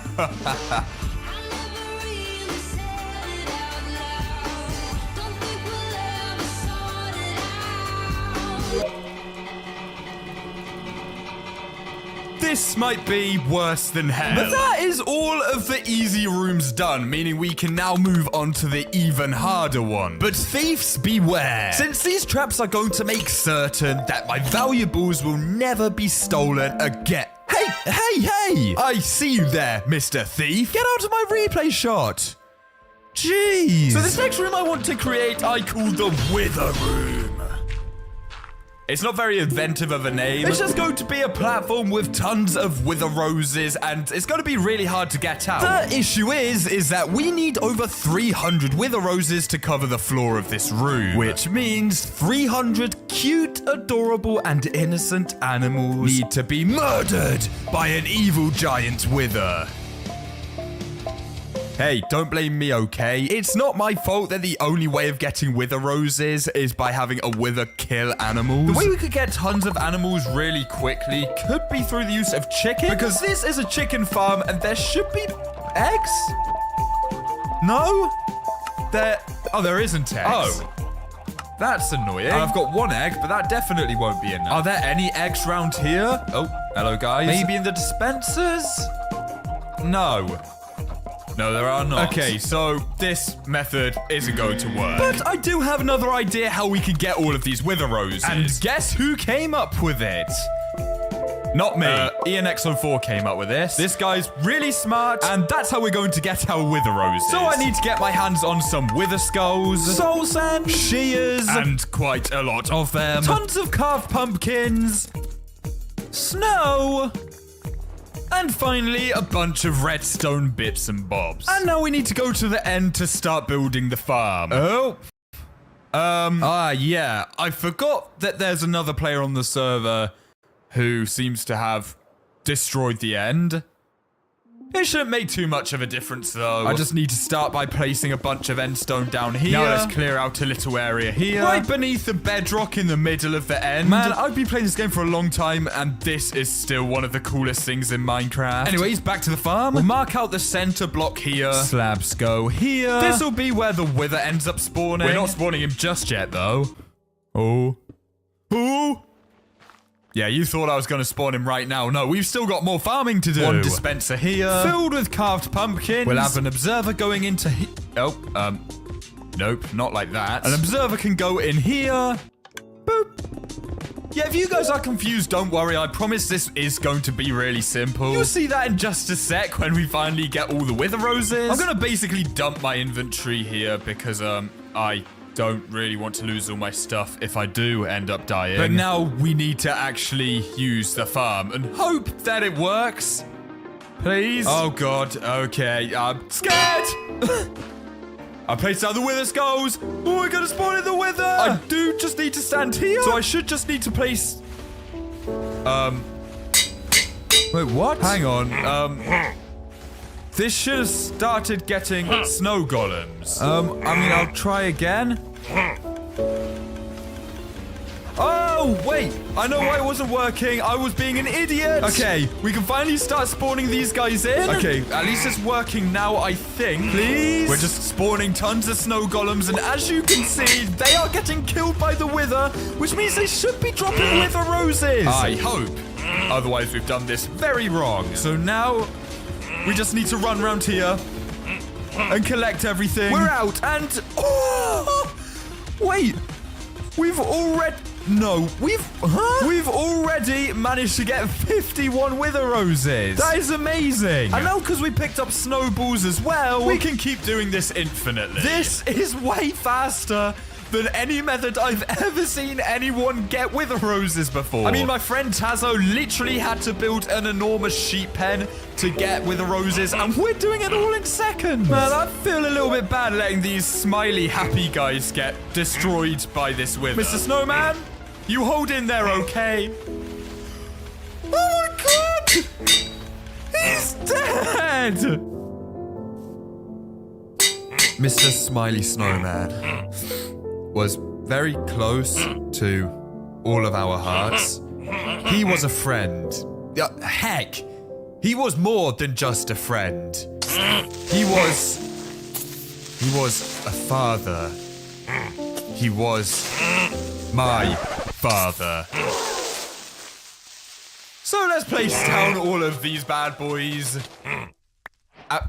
Ow! I'm literally only placed down 2 rows and they're already getting annoying. Hopefully that means these will be annoying for the people that have to test this tower. And I mean, to make it even deadlier, instead of using a staircase to get to the next room, we'll make a little bit of parkour. Because that means if people fall... Yeah, straight back into the wither roses. I mean, that's only the first of these more advanced rooms. But before I can do any more of them, we need to get started on the decoration again, since right now the tower is still looking horrible. It is so ugly. So we're going to need to get 2 more materials. That being thousands of quartz blocks and thousands of white concrete, which I don't just have sitting around, believe it or not. Let's start with the white concrete, since I have a sneaking suspicion that there's going to be some of the concrete duplicator. Please be white concrete. Please be white concrete. Oh, wait, there actually was, some. Nowhere near enough, though. We're going to need over 1,000.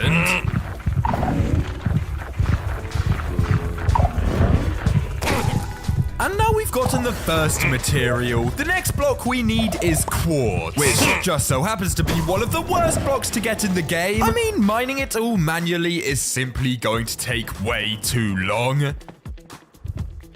So you could stop mining it now, Wenzo. Oh, okay.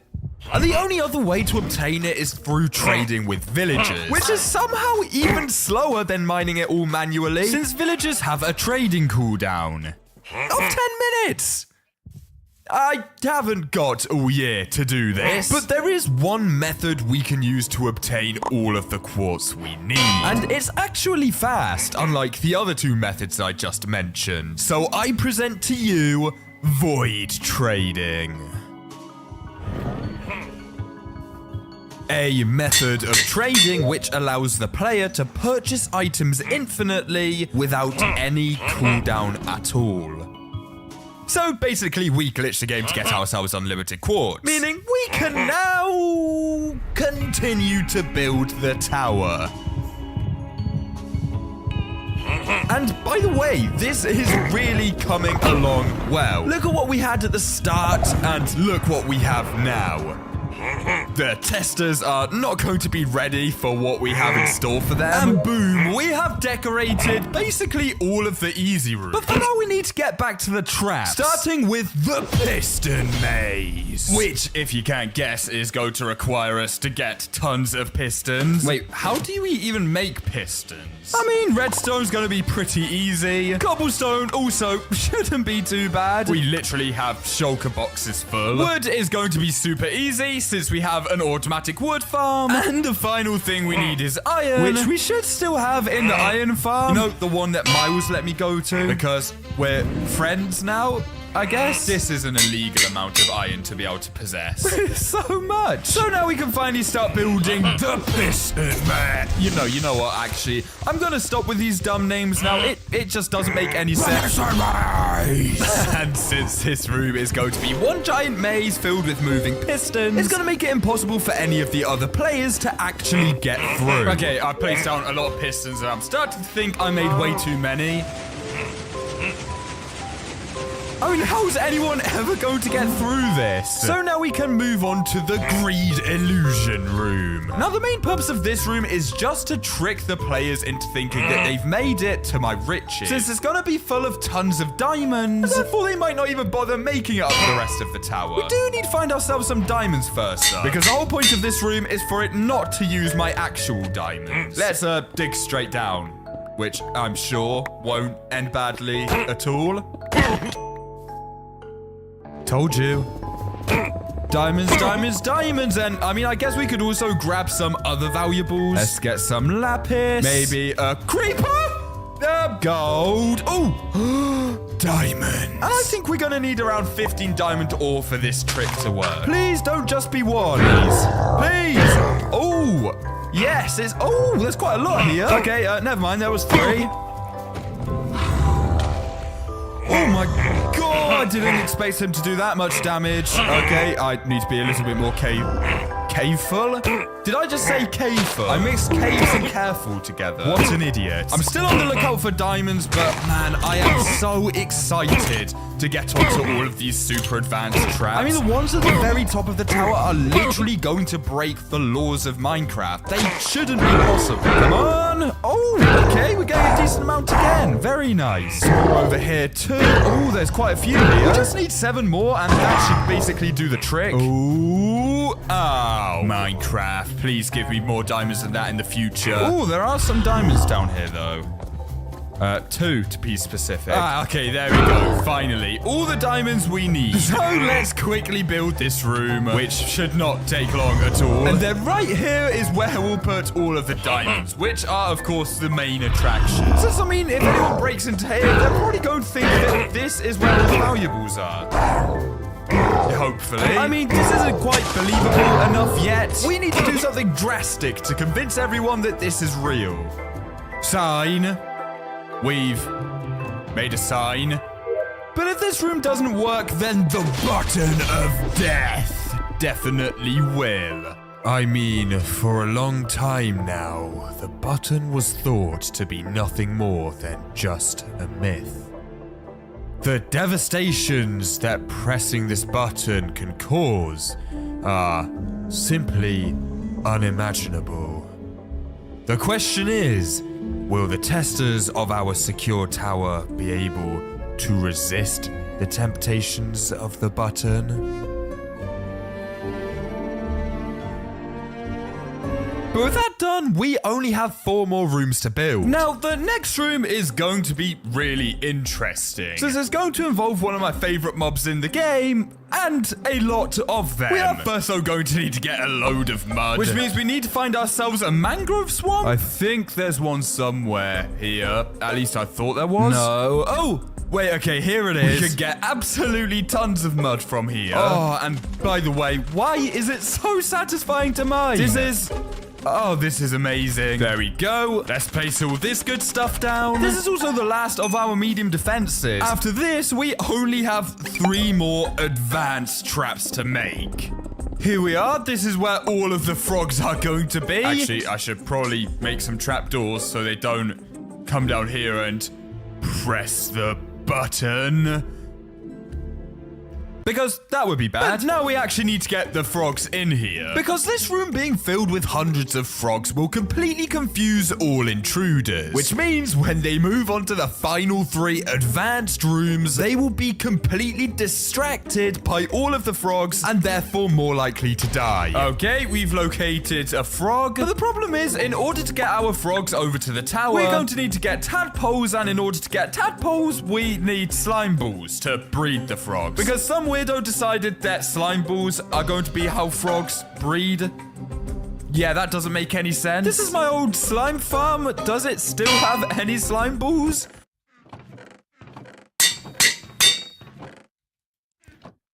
No.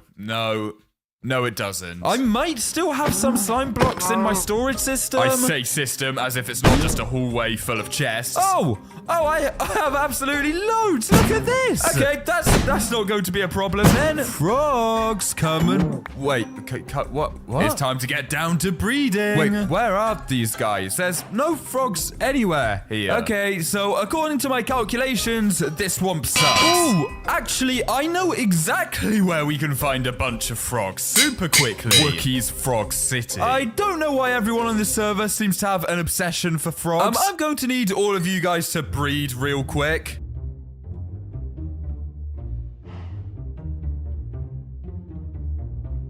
Oh! What, only 2? I mean, I will take you, but why do you only have to be 2? Please, we need these to give more because, I mean, again, we just don't have the time. We're gonna try and have hundreds of frogs in that tower. And right now we have 2 tadpoles, which isn't good enough. Okay, and there's the final 4. Boom. Let's make a tiny little pool area. Put these guys down into here. There we go. And they should turn into frogs relatively soon. No. What are you doing? No, you get back in there. Oh, these guys are idiots. Oh.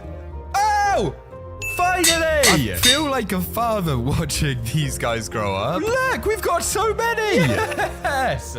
Finally! Again, though, the problem is that this is nowhere near enough frogs. Like, nowhere near at all. So if we're going to get hundreds more frogs, we're going to need to call in some help. And even though I'm still a little bit skeptical of this player, we're going to need to call in the help of Miles. Yes? I need your assistance again. Great. Miles' only job is to keep breeding as many frogs as possible, while I go and collect my pet frog Clyde and bring him back to the tower. The only problem is, though, is that Miles is notorious for, accidentally killing his own animals. What? So, hopefully he doesn't do anything stupid to all of our frogs. But if me and Miles are ever going to be friends again and get over our bumpy past, I need to trust him. So for now, my only focus is getting Clyde back safe and sound. Clyde! You're coming with me, buddy. Yeah, and I forgot to mention, Clyde is my end base right now. So getting him back could be a challenge. Yes? Move your cheeks into the portal! Oh my god, he's gone through. Jesus. Clyde. Okay, away from the edge. Away from the edge. Oh my god. Away from the edge, Clyde. Away from the edge. Clyde. Oh my god. Okay, there we go. Okay. I might have gotten out the end successfully. All right, Clyde, come on. Get in the portal. Get in. Don't jump, Clyde. Get in. Oh my god, he's in. Why is there a wither here? Oh my god, Clyde, run! Do you want to do the honors, Miles? Yeah. He's going! And while Clyde is getting transported into the tower, all year long I've been planning a massive frog party for all of us to attend. And even though I'm not finished setting it up just yet, it's nearly ready. So if you want an invite to the frog party, then make sure to subscribe right now before it's too late. Yay, Clyde! He's in! And with the frog room complete, we now only have 3 more rooms left until the testers come. That went surprisingly smoothly. Thanks for the help, Miles. It's down here. Oh, what's a button? Don't press a button. Seriously. No. Don't press the button. Oh, no, I still hate you. Oh. It's fine, yeah. Well, I'm sure you hate me a little less than before. Yeah. But that is now all of the easy rooms and the medium rooms complete. Meaning we just have the final 3 hard rooms left to do. But before we can do that, we first need to quickly decorate more of the tower, because right now it's very ugly. But yeah, we need 3 main materials, which are light grey concrete, which, thanks to our concrete duplicator, won't be hard at all. But we now officially have way too much light grey concrete powder. The next block we need is deep slate, which, we don't have tons of this. Yeah, this is not going to be anywhere near enough deep slate. Well, I'm not going to bore you with how I like to get my deep slate. I'm just gonna dig a tunnel, spawn a wither, And let all the deep slate get mined automatically. We have got more than enough deep slate now. And the only other thing we need a lot of is cobblestone. Which I would build a cobblestone farm, but Jaron kind of built one for me. Well, maybe not technically for me, but he built one that I'm going to use. And now we can finally get back to decorating. And there we go. I mean, again, we're not done yet. We still need to do the advanced rooms and decorate those. But I do like the way this tower is coming along. You know, it's super simple. There's kind of a gradient going on. But there's no point wasting any more time. We need to get to the first super advanced room, which I call the laser maze. Basically, you know in all of those spy movies where there's always some sort of laser maze? I want to try and recreate that in Minecraft and put it into my secure tower. To do this, we are going to need to get our hands on some tripwires, which requires string, sticks, and iron from the iron farm again. I swear, this iron farm has basically been the main point of this entire video. We're also going to need a ton of dispensers. Wait, tripwires don't even need string. It's wood. So what we're going to do here is set up the dispensers like this, and then if we have a tripwire on each of them and connect it up, then once we fill it with a deadly item, it'll shoot right out at the player. So the player's gonna have to tactically jump over this, otherwise they're going to get met with a pretty painful death. Yeah, look, even when the players first come up, if they even jump, dead. I'm gonna be honest, I don't actually think it's possible to get through here without triggering at least one of the lasers. But this is Minecraft's most secure tower. It's not supposed to be easy. So now we just need to fill these dispensers with something deadly. And at first I was thinking fireballs, but then I realized I don't really want to burn my entire tower down. That would be bad. I also don't want to use normal arrows because they're just boring. But there's a type of arrow that does far more damage and is far more deadly than normal arrows. And to get our hands on these, we need to first make lingering potions of harming and then combine those with the arrows to get the tipped arrows of harming, which do significantly more damage than normal arrows. But to even get lingering potions, we need to get Dragon's Breath. Which means... There he is! Okay, take out the end crystals. I'm using the leftover snow from my Wither Rose farm. Ooh. Right, more totems. More totems are coming out. Okay, he shot at me. And this means we can fill up all of this. But that was the smallest Dragon's Breath ever. Oh, finally. We have killed the dragon, and yeah, we've gotten all of the Dragon's Breath we need. Meaning the final thing we need to do for this room is brew the potions. We first need to make the water into all...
Hello, in this video I'm going to be showing you how to make a sonic boom sword. First, let me show you what it looks like.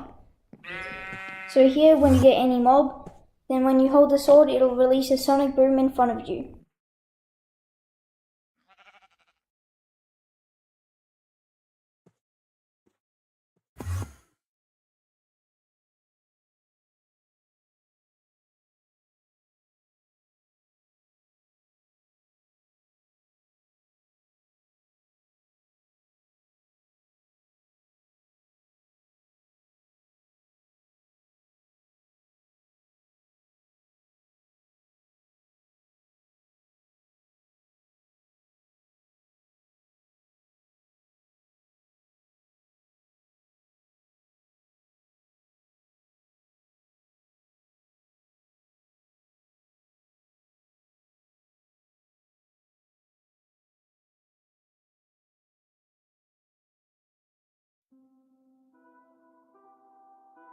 sharp receiver. You could do it too, believe it. I've been a throw up the sex in a sharp receiver. You could do.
Oi gente, eu sou o Tix, hoje eu tô aqui pra mostrar pra vocês os itens lendários aqui apenas com comando da Creative Squad. Então vamos começar aqui, né mano? Eu vou colocar os comandos lá no final do vídeo. Espero que eu ajude vocês também, né? Pra fazer os seus itens lendários. Primeiro aqui é a espada. Ela tem mau presságio e repulsão 10. A batata ela te deixa muito lento, né? Aqui a pena, que ela deixa você voando, né? Meu Deus do céu, deixei muito... Calma, gente, rapidão. Aqui a picareta, mano, ela deixa você quebrar instantaneamente os blocos, tipo isso. Eu tô literalmente no survival. O lampião, mano, ele deixa você invisível por 3 segundos. As botas, elas deixam você com velocidade 10. Parece o Sonic. O relógio usa aqui a minha criatividade, né, mano? Você clica com ele na mão, né? E você é teleportado aqui pra essa sala. Eu vou mostrar os comandos aí pra vocês no final do vídeo, né? Como eu já falei, mas vocês vão ter que criar sua própria sala, óbvio. E a poção, ela faz isso. Nada demais. Então é isso, mano. Eu vou liberar os comandos aí pra vocês. E é isso, mano. Então, esse aqui é os comandos lá que eu prometi que ia colocar aqui no final do vídeo. Primeiro, a batata do bobo. É o primeiro comando da batata do bobo, tá? Aqui alguns comandos, você tá vendo? E uma coisa, é melhor você colocar isso aqui em um dos single player, senão se você colocar em um servidor tipo Aternos e assim que não aguenta, vai começar a lagar muito. Falando sério. Mas agora continuando. A batata do bobo, primeiro comando. Vou passar aí na tela.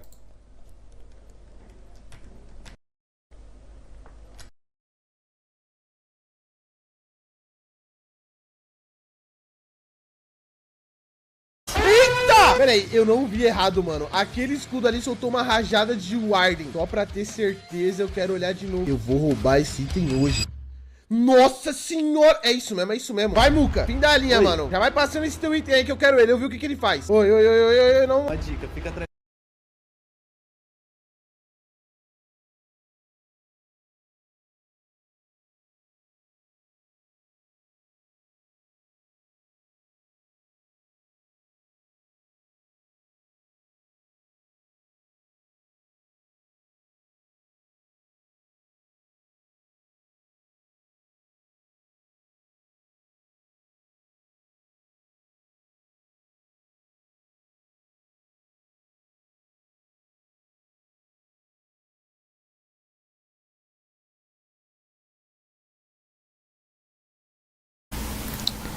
Fala galera aí do meu canal, eu sou o Carlos e hoje estou com mais um vídeo aqui com vocês, que eu tô começando meu canal aqui, né, eu tô querendo evoluir.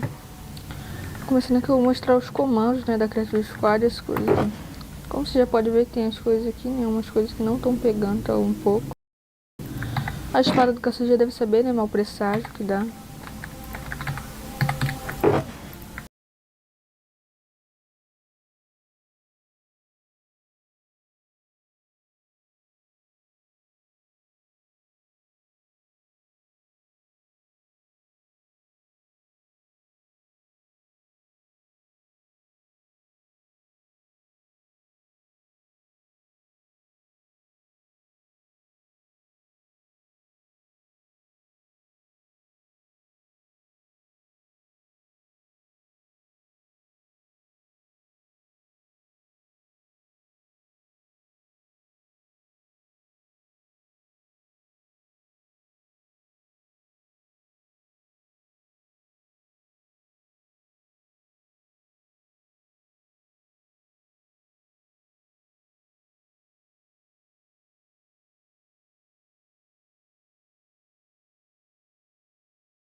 This way, look at me now. This freak game, I'm breaking it down, making it happen, not what they expect. They gon' start hating when they see the check. Don't need you to like me, but need your respect. Too many went fake on me, too many went waste on me. Go around, got the snakes on me. Said it right, but the brakes on me.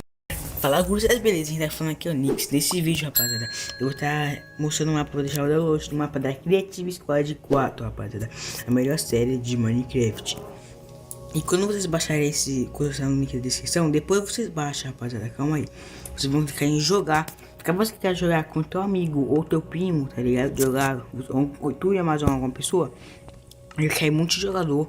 E vai estar assim, amigo dos amigos, e vai estar desativado partida muito jogador, eu acho, né? Aí vou colocar. Fala galera, aqui quem fala é o Black. E bem, no vídeo de hoje eu vou mostrar pra vocês o meu addon da Creative Squad 4. Mas antes de ir para o vídeo, deixa o seu like e se inscreva no canal para mais tipos de vídeos assim. Então vamos lá. Bem, para começarmos, você tem que vir aqui no chão e quebrar um bloco. Agora você vai vir no chat e vai digitar /function Creative Squad 4. Bem, daí vai aparecer essa estrutura aqui. Aqui tá escrito Creative Squad 4 itens lendários. Aí quando você abrir o baú, vai ter aqui dentro uma caixa shulker preta. E dentro dessa caixa shulker preta tem todos os itens lendários que eu consegui fazer. Bem, não são todos os itens da Creative Squad 4, porque alguns são difíceis e também sou iniciante na parte de addons. Mas esses foram o que eu consegui fazer, que é a espada do caçador, picareta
Open your mind! Holy shit. Watto? Whoa, how the fuck? Morty messed with my slider and we fell in a pool and everyone booed. Wow. It's not wow, you grit. Your spines are braided? Christ, what a mess. Open your mind! Shut up.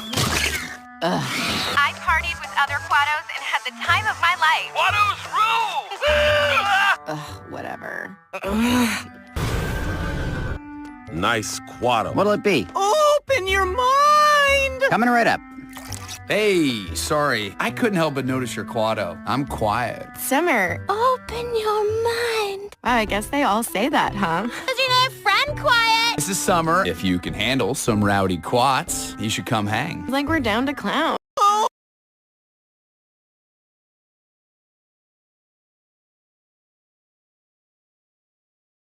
Steve, show Glenn your new XQ. The X is for expensive.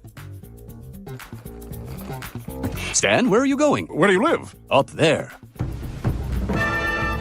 That's your house? Whoa, somebody just got cuter. The home was a labor of love. We built it into the mountainside so as to not obstruct the natural order of the landscape.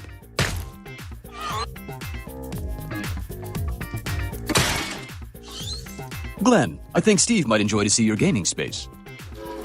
This place is crazy! Do we really have to wear these to play video games? Mm-hmm. It's amazing how this skin-tight suit doesn't show a boner, even though I'm certain we both have one, right? Power on!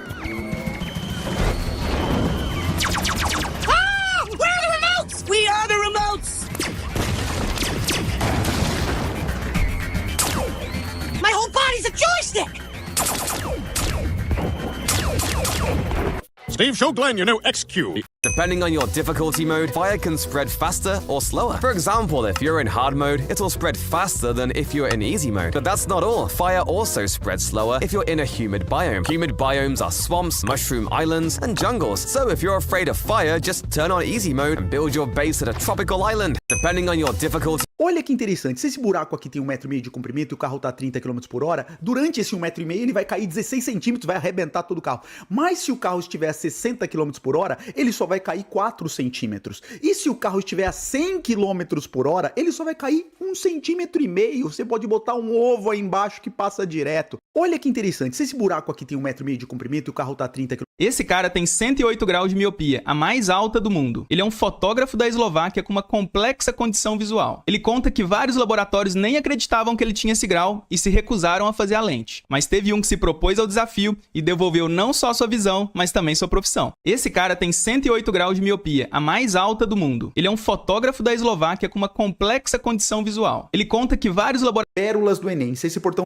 Oh, sorry. Hey, who's this guy? Who let this guy in? He's got a real funny face. I like your face, guy. Thank you. What a cute, funny face. Who's the imposter? 3 of us know the word, 1 doesn't. God, this boss is so hard! Why haven't you used any of your damage boost gems? You got like 40 of them. I'm a prisoner of choice. I'm terrified that I will one day need these finite resources more in the future, causing me to never use them at all. Finally time to retire with all of my now useless garbage. God, this boss is so hard! Why haven't you used any of your damage boost gems? You got like 40 of them. I'm a prisoner.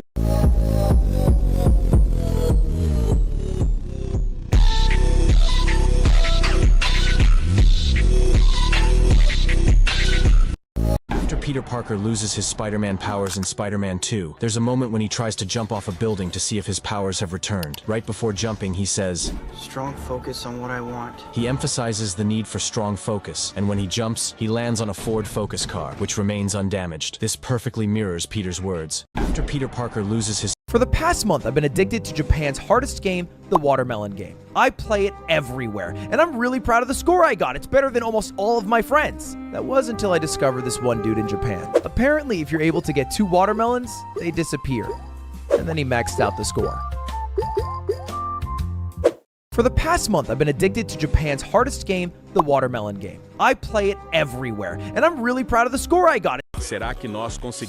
Curiosidades idiotas do Jujutsu Shenanigans, parte 1. Saber que o seu Jujutsu Shenanigans tá travando, mas não é culpa do seu PC ou celular, ou Xbox, sei lá o que você joga. Recentemente, na atualização que eu trouxe o Shoso, tá acontecendo vazamento de memória, meu irmão, fudido. Aí você me pergunta, o que é vazamento de memória? Resumindo muito, é como você fazer um check-out quando você sai do hotel, o quarto que tá lá não tá sendo mais usado, mas ele não foi liberado porque ainda tá sujo e eles não estão limpando o quarto. E acontece que ninguém mais pode usar aquele quarto. Quanto mais bloco é quebrado, mais lag fica, porque seu computador ou telefone ainda acha que os blocos estão no chão. Mas pra resolver isso é só sair do jogo mesmo e voltar. E essa é a curiosidade idiotas do Jujutsu Shenanigans, parte 1. Saber que o seu Jujutsu Shenanigans tá travando, mas não é culpa do seu PC ou celular, ou Xbox, sei lá o que você joga. Recentemente, na atualização que eu trouxe o Shoso, tá acontecendo vazamento de memória, meu irmão, fudido. Aí você me I always get invited to these random Minecraft realms and they're mostly empty, but today this happened. Just watch.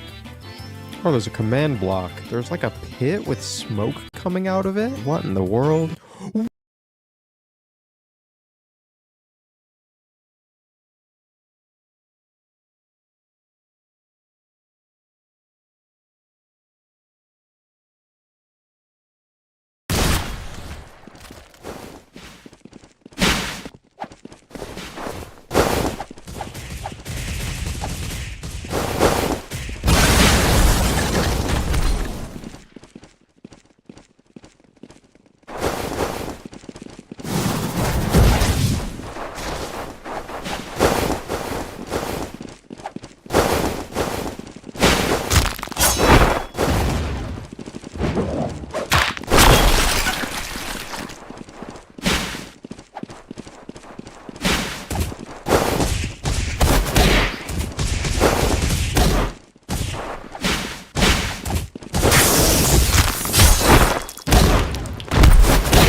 This might look like an ordinary house, but what if I told you this house can literally walk?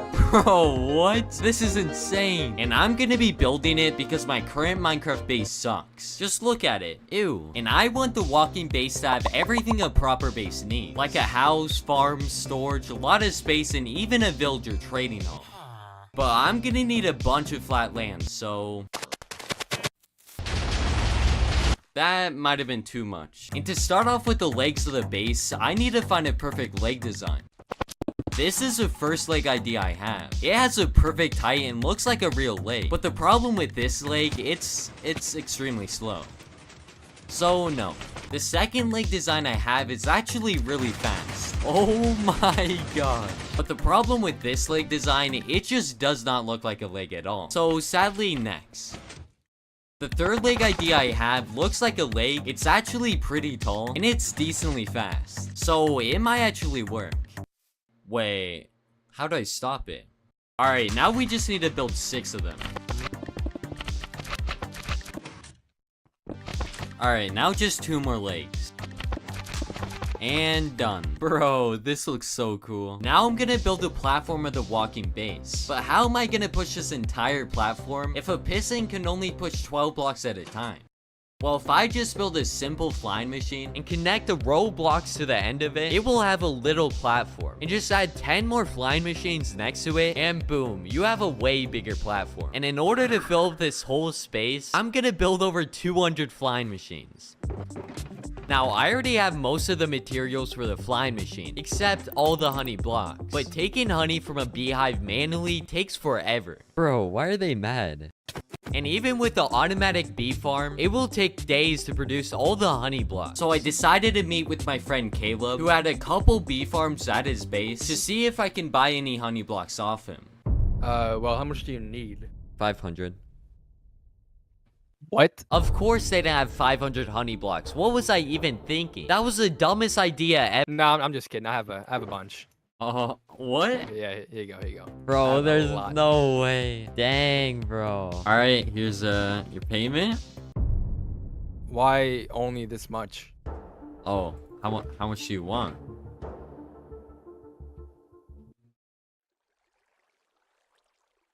And after paying him my entire life savings and getting the honey blocks, I can finish the redstone to make the base walk. First, all the slime blocks. Second, honey blocks. Third, all the observers. And of course, fourth, all the pistons. And with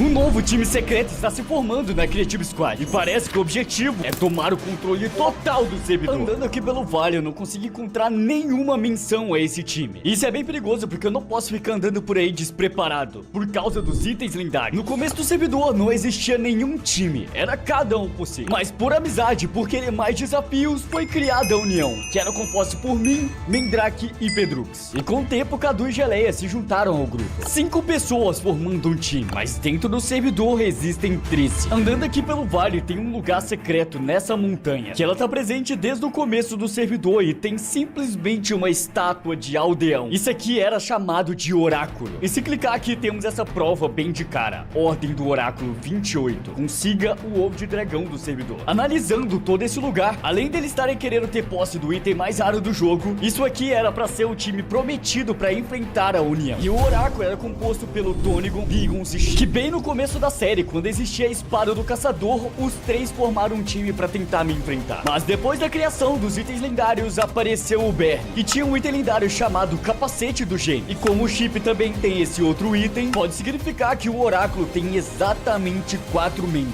Ô Neve, tu tem time? Time? Mano, óbvio que não. Eu tentei entrar pra União, conversei com vocês, fiz o teste, mano, vocês só me negaram. Mas tu sabe se existe algum outro time aqui no servidor? Agora eu entrei na CIA, né? Tem, acho que o Oráculo também, alguma coisa assim. É, pois é. Tem um outro time no servidor? CIA? Tem, mas, mano, quer saber por que eu tô falando com você, cara? Você só me matou, tá querendo informação por quê? Sai fora, Knight. Vai pra lá, mano. Vai pro seu castelo que eu transformei em rosa, vai. Que isso?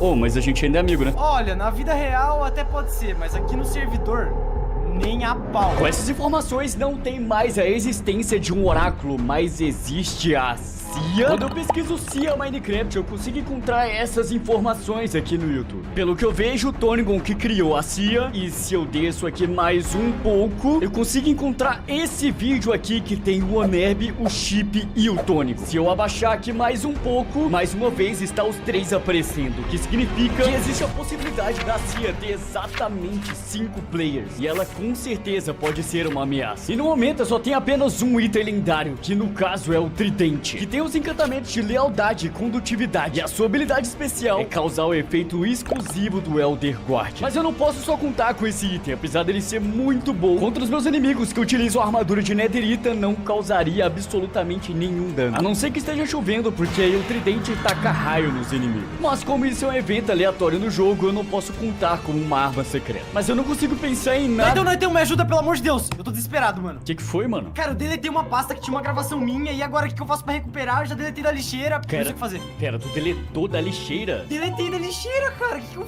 faço? Mano, calma, relaxa, tem jeito de recuperar, tu bota fé? Tem um jeito? Como assim tem um jeito de recuperar? Pera aí que eu vou te mostrar como fazer isso. Com o Wondershare Recovery, tu consegue fazer uma varredura no seu HD, SSD e até mesmo pendrive, e assim achar arquivos que podem ter sido deletados ou perdidos. E o que é mais sinistro é que ele tem uma taxa de sucesso de 99,5%. Então é bem capaz que você consiga recuperar o seu arquivo. Ele tem uma interface muito simples de se usar. Você seleciona qualquer local em que deseja recuperar e clica aqui em digitalizar. E o programa vai ficar escaneando para encontrar todos os arquivos que foram perdidos. Ele vai te entregar uma lista com todas as pastas e arquivos que às vezes você nem lembrava que existia. E para recuperar é muito simples, é só clicar na pasta ou arquivo, selecionar em qual destino ele vai. Pronto, tá aí um vídeo que eu perdi há mais de um ano atrás. E no pior dos casos, se o seu HD tá corrompido, você tem a chance de recuperar tudo, desde que faça uma varredura profunda, e assim recuperar cada um dos seus arquivos. Cara, eu não acredito que funcionou. Você mexeu nas entranhas da lixeira do Windows. Tá vendo como é que é fácil? Então baixa agora o Wondershare Recovery, com o link na descrição. Baixa aí, eu recuperei meu vídeo, não acredito, cara. Ai. Beleza, tirando esse pedido aleatório, só tem uma coisa que pode me ajudar além do Tridente, que no caso é a clava. Um item que já se provou ser super efetivo contra a armadura mais poderosa do jogo. Quase destruiu o Tonigon, que sobreviveu por causa de um totem da imortalidade. Só que por falar do Tonigon, essa parte ainda não acabou. Porque por algum motivo, quando eu testei a clava nele, ele tava numa floresta não muito longe daqui. O que é bem estranho, porque não faria sentido o Tonigon estar nessa floresta, já que ele tem uma base completa perto do vale da Creative Squad. E eu tô chegando aqui perto e já tô vendo coisas estranhas. Por que que aqui tem Iron Golem, mano? Tem alguém fazendo algo aqui perto? Isso é muito estranho. Tem uma farm de aldeão aqui. Só tem um jeito de eu identificar se tem algo estranho acontecendo. Por que que teria uma farm de aldeão no meio do nada? Não tô conseguindo ver absolutamente nada debaixo da terra. Talvez se eu for um pouco mais perto da floresta. Porque tudo que eu tô falando é apenas uma teoria. Eu não consigo confirmar absolutamente nada. Mas se existe um time com 5 pessoas, eles têm que ter uma base de operações, né? Não faria sentido eles fazerem tudo dentro do vale. Pelo Tonigon estar perto aqui dessa floresta, isso pode significar alguma coisa. Mas é uma floresta. Seria um ótimo lugar pra esconder algo. Será que ele iria no básico, fazendo dentro do templo da jungle? Acho que não, cara. Acho que ninguém teria coragem de fazer isso, por mais que seria uma boa estratégia. Ainda tem itens aqui, então esse lugar não foi explorado. E tentando encontrar algo aqui perto, não tem absolutamente nada. É muito difícil criar uma teoria sobre algo que eu não tenho certeza. Digamos que essa é uma floresta muito grande. Ele pode fazer a base dele absolutamente em qualquer lugar. No momento só tem eu no servidor, então nem tem como eu investigar ele de alguma forma. Eu acho que não vai ser possível encontrar a base desse jeito. Bom, mas se por algum motivo existe uma base escondida por aqui, é algo que a União deve ficar de olho. Caraca, mas mesmo com a clava, ela é eficiente, mas não é o suficiente pra eu conseguir derrotar os caras, mano. Tá faltando alguma coisa. Mano. O quê? Mano, não é sobre os itens que você tá usando. O único problema que a gente tem nesse servidor é um só: a nossa armadura de ferro. Se você conseguir consertar esse problema, ninguém mais para a gente. Consertar esse problema? Quais são os erros da armadura de ferro? Ela consegue usar todos os encantamentos de proteção. Não, calma. Isso não é um erro. Ela é apenas um nível a menos que a armadura de diamante. Mas pensando bem, isso já faz muita diferença. Porque a armadura de diamante, ela tem uma proteção completa. E a de ferro tá bem longe disso. Esse ainda não é o maior erro. A maior maior complicação da armadura de ferro é que ela quebra. A durabilidade dela é metade de uma armadura de netherita. Então esse é o maior problema. Só existe uma forma de consertar esse erro: bugar o Minecraft pra ficar mais forte. Essa aqui foi uma missão que eu fiz há mais de 5 meses atrás e ela mudou toda a história. Eu descobri o maior bug que existe no Minecraft: o bug de destacar 64 armaduras em apenas um slot. E é com isso que eu vou me salvar. Mas primeiro de tudo, eu preciso fazer alguns preparos. Eu vou chegar aqui dentro do meu castelo na maior tranquilidade do mundo, aproveitar que não tem ninguém online no servidor. Bem aqui nos meus baús de minério, eu vou pegar aqui um monte de blocos. Isso porque a primeira parte é, logicamente, fazer uma armadura de ferro completa. Com essa armadura completa, eu só vou precisar de alguns encantamentos. Pra ser sincero, eu não acho que eu vou ter nenhum deles aqui no meu baú. O lado positivo é que tem um lugar que vai ter cada um deles, que vai ser bem aqui nos livros da União. Um lugar aqui no servidor onde qualquer um pode vir comprar os seus livros. Apesar disso aqui poderia ser secreto, né, pra ninguém ter vantagens, a gente preferiu fazer essa área de mercados aqui dentro do vale, até porque todos os players têm direito a sobreviver nesse lugar. Então, além de deixar o nosso vale bonito, que é o nosso objetivo, conseguimos ajudar todo mundo. A minha ideia é basicamente fazer uma armadura dos deuses, que nem a do Vinícius 13, mas tem um grande problema. Como nesse exato momento eu tô utilizando a clava pra combate, eu tô usando aqui o projétil de vento. E a armadura dos deuses, ela tem uma propriedade, que é ter todos os encantamentos de proteção em apenas um item. E eu fiz aqui 2 armaduras de couro, uma contra projéteis e uma contra explosões, porque eu tenho certeza absoluta que algum desses atributos aqui consegue parar o projétil de vento. Eu só não lembro qual que é. Vamos tentar o proteção contra explosões. O explosão eu não consigo, eu não fazia a menor ideia disso. Com a explosão eu não consigo nem subir com o projétil de vento. A contra projéteis eu consigo? Consigo, beleza. Calma, deixa eu fazer o teste principal aqui. Se eu utilizar esse lançador de projétil de vento, tudo tranquilo, tá funcionando normal, tirando dessa altura. Enquanto eu caio no chão, se inscreve no canal e rumo a 2 milhões de inscritos. Meu certo, tô vivo. Então a nossa armadura de ferro, além de ser estacável, ela vai ter que ter proteção 4, proteção contra projéteis e proteção contra fogo. É tudo 64. É como se ele estivesse tentando dar uma reposição nessas madeiras aqui. É um bug que não tem uma explicação 100% formada. Joga aqui e fica clicando, e o problema é que ele pode acontecer a qualquer momento. Vamos tentar mais uma vez. Joga aqui e fica clicando, uma hora vai dar certo. Deu certo, de primeira! Deu de primeira! Beleza, eu tô com 61 peças de armadura de ferro. Mas não era isso que eu queria, eu quero 64. Então, se eu jogar aqui, será que eu consigo fazer mais? Cara, não acredito que funcionou tão fácil assim. Mas eu preciso de 64, então isso aqui não vai funcionar. Joga o item e tenta fazer o bug acontecer. Uau, eu não imaginei que ia ser tão fácil assim de primeira. Existe a possibilidade de eu conseguir duplicar isso aqui por muito mais, só que é aleatório, tá ligado? Eu não consigo garantir que todas as vezes o bug... 125 peças de armadura. Calma. Mano, 125 peças de... Tá de sacanagem. E eu consegui equipar isso daqui. Talvez eu não faça só um stack de armadura de ferro, eu faça 125. Calma, vamos tentar fazer a mesma coisa, só que com o nosso peitoral. O baú tá aqui, joga o peitoral e vamos ficar clicando até funcionar, mano. Eu não sei muito bem dizer a vocês se existe um método, mas eu fico clicando com os 2 botões até tudo funcionar. Não deu certo, volta os stacks, joga aqui no chão e... tenta. Eu acho engraçado esse bug. Às vezes acontece de primeira, às vezes ele só buga total, mas o intuito é funcionar. Droga! Não, não! Eu cometi um erro! Eu cliquei na armadura e ela desfez o stack. Ok, vai ter que ser 64 armaduras mesmo. Ah, eu fiz de novo! Droga! Beleza, rapaziada, eu vou ter que refazer esse bug um monte de vezes. E depois de mais de 1 hora, eu juro que eu tô aqui há 1 hora, eu consegui de novo fazer o bug com capacete. Beleza, agora eu tenho que manter esse mesmo bug, só que com o peitoral foi. Eu acredito que se eu continuar eu consigo todos de uma vez. É tipo, deu a sorte, tá ligado? Ai, cara, eu não aguento mais fazer esse bug. O peitoral foi, vamos lá, vamos fazer com a bota, por favor, cara. Ai, eu reparei numa coisa. Parece que ele tá substituindo os blocos. Entendi, cara. Nossa, eu não fazia ideia dessa parte. Bom, então agora eu acho que o bug não vai funcionar porque eu não tenho mais tanto item assim. Ah, então eu vou ter que pegar um pouco mais de madeira aqui em volta pra fazer acontecer. Mas já temos exatamente 3 partes. E eu quero tentar fazer também com essa poção arremessável de força e com o escudo. Vai dar tudo certo. A gente vai conseguir fazer esse bug funcionar de novo. Mas pelo que eu entendi, ele funciona Coloco aqui o livro e vai gastar 41 níveis de experiência, mas eu consigo estar colocando todas as proteções que eu queria no peitoral. E eu vou ter que fazer o mesmo aqui em todas as outras peças de armadura. Agora, com a armadura estacável, 64 escudos e 64 poções de força, é só voltar pra Creative Squad. Sejam bem-vindos de volta, Creative Squad. Nesse exato momento, tudo deu certo. Se vocês olharem ali pra minha barra de baixo, todos os itens duplicados estão aqui. A parte mais triste é que eu não consigo estar colocando o meu molde de ferraria nessa armadura, porque senão ela vai se separar inteira. Mas só de ter uma armadura dos deuses que vai ser inquebrável, eu acho que infelizmente vale a pena perder o estilo. Até porque esse é um time de 2, 3 ou 5 players que a gente vai enfrentar. Temos que estar preparado para qualquer coisa. E com essa armadura, acho que fica impossível de me derrotar aqui no servidor.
Gente. Gente. Tá repangalejando. Gente. O capeta tá vindo. Não, mas tá tudo andando. Não para de olhar. Ah! Meu Deus. Tá, peraí. Se todo mundo virar, ela vai vir? Eu não sei. Rapaz, tem mais tá mandando na tua boca? Não. Aí não. Sabe? Procedural, mapa. Deus, olha a sense disso aqui. Tá meu horrível. Deus, zerando. Olha zerando, velho. Que medo, mano. A prela. Eita. Nossa, cara, como é que bateu na porta aí? Ei. Desculpa, eu cheguei batendo na porta. Um beat gamer aqui, caraca. Que isso aqui? Mano. Ai, filha da... Gente, você... Gente, a gente vai morrer? Ah, bateu a chave. Como é que você sai? A gente tá bem aqui no seguro. Vai foder. Vou jogar aí. Pra poder colocar as coisas. Joguei. Nossa, deu certo. Caraca, isso deu certo. Abre aí. Não acredito que deu certo. Abre aí, mas eu preciso que vocês me tirem daqui, eu não tenho saída. Eu tô preso, não tem muito o que se fazer. Tem laser aí. Ai, mais um que foi preso, né? Gente.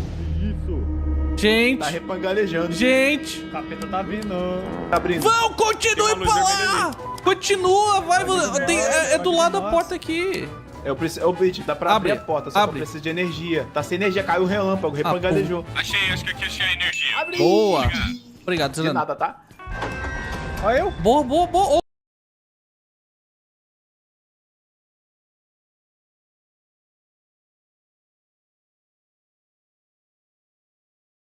Beacons are small. Really small. So I'm going to change this by building a netherite beacon so big that you can see it from 1,000 blocks away. So let's start by finding the perfect place to build this. Yep, I like the look of this place. So I'm starting by building the frame of the beacon. That way we can see how big it's going to be. Okay, this is going to be how wide this is. It's pretty big. I hope it's not too big. And okay, finally, we have finished building the frame of the beacon. Also, I don't think I've said this, but once we finish building the giant beacon, we're going to light it with an actual netherite beacon. Yeah, that's not going to be fun. But before we can do that, we need to start designing the big netherite blocks. We need quite a lot of sort of dark grey sort of blocks. Black terracotta. Oh, coal block. Coal blocks will look very good. Okay, I mean, here we go. We've got tons of netherite colored blocks. So this is how big one side of each netherite block is going to be. Sheep, I hope you don't mind, but I need you to get out of my work area. We just need to see what we can create with these blocks. Okay, this kind of looks like the same rim on here. But we've got a long way to go, so let's get back to building. Okay, now we're talking. This is coming together really, really nicely.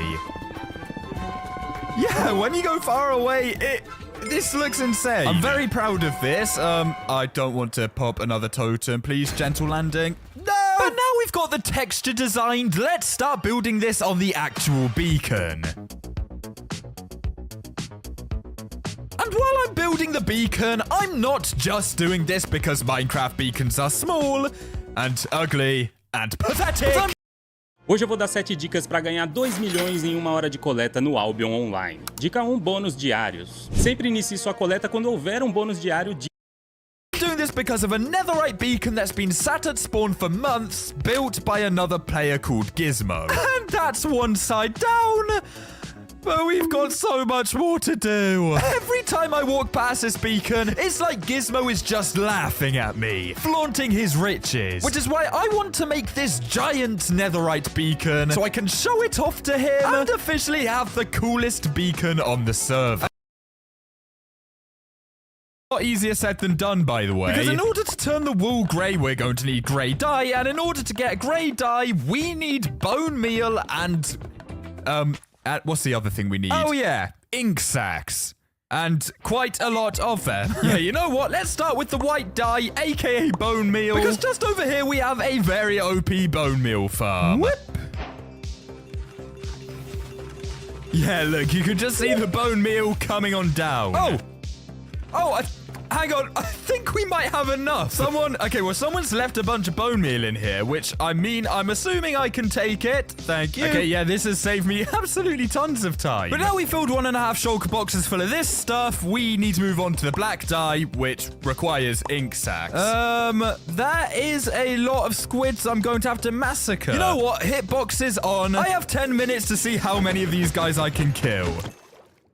Oh, wait. That's a salmon. Don't know why I just killed a salmon. Oh, wait. Dolphins, that's a really good idea. Dolphins make me way faster and I can kill them way quicker. Let me quickly get a lead from home. Leads? Yes. Go. Back to the ocean, back to the ocean. Come here. Yes. Okay, now we can swim around way faster. Although it does make it kind of harder to hit these guys. That was a bit embarrassing. Oh, yes, this is way quicker. How many are we going to get before 10 minutes is up?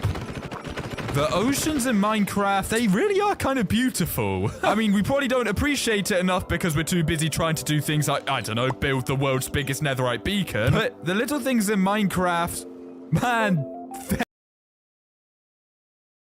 beacon, so let's finally begin building. Bang, bang, and boom. We have finally completed the first row of blocks. This looks awesome. Yeah, we have inadvertently kind of made the world's best mob spawner ever. This guy's even got a spoon. This guy's wearing pants. And we're finished. This thing looks awesome. I can't wait to show Gizmo. And as for the netherite beacon in the middle, bam. So, yeah, in the end, I kind of just had to steal all the netherite from other players on the server. I mean, look how much time we have left, okay? I did not have time to mine all the netherite myself. But that just leaves us with one final mission, and that is to reveal our beacon to Gizmo. Finally. Hi, Gizmo. Hello. I want to show you something.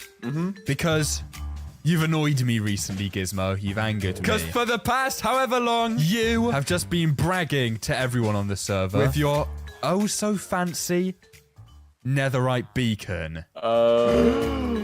What? It's the world's biggest netherite beacon. This is the coolest.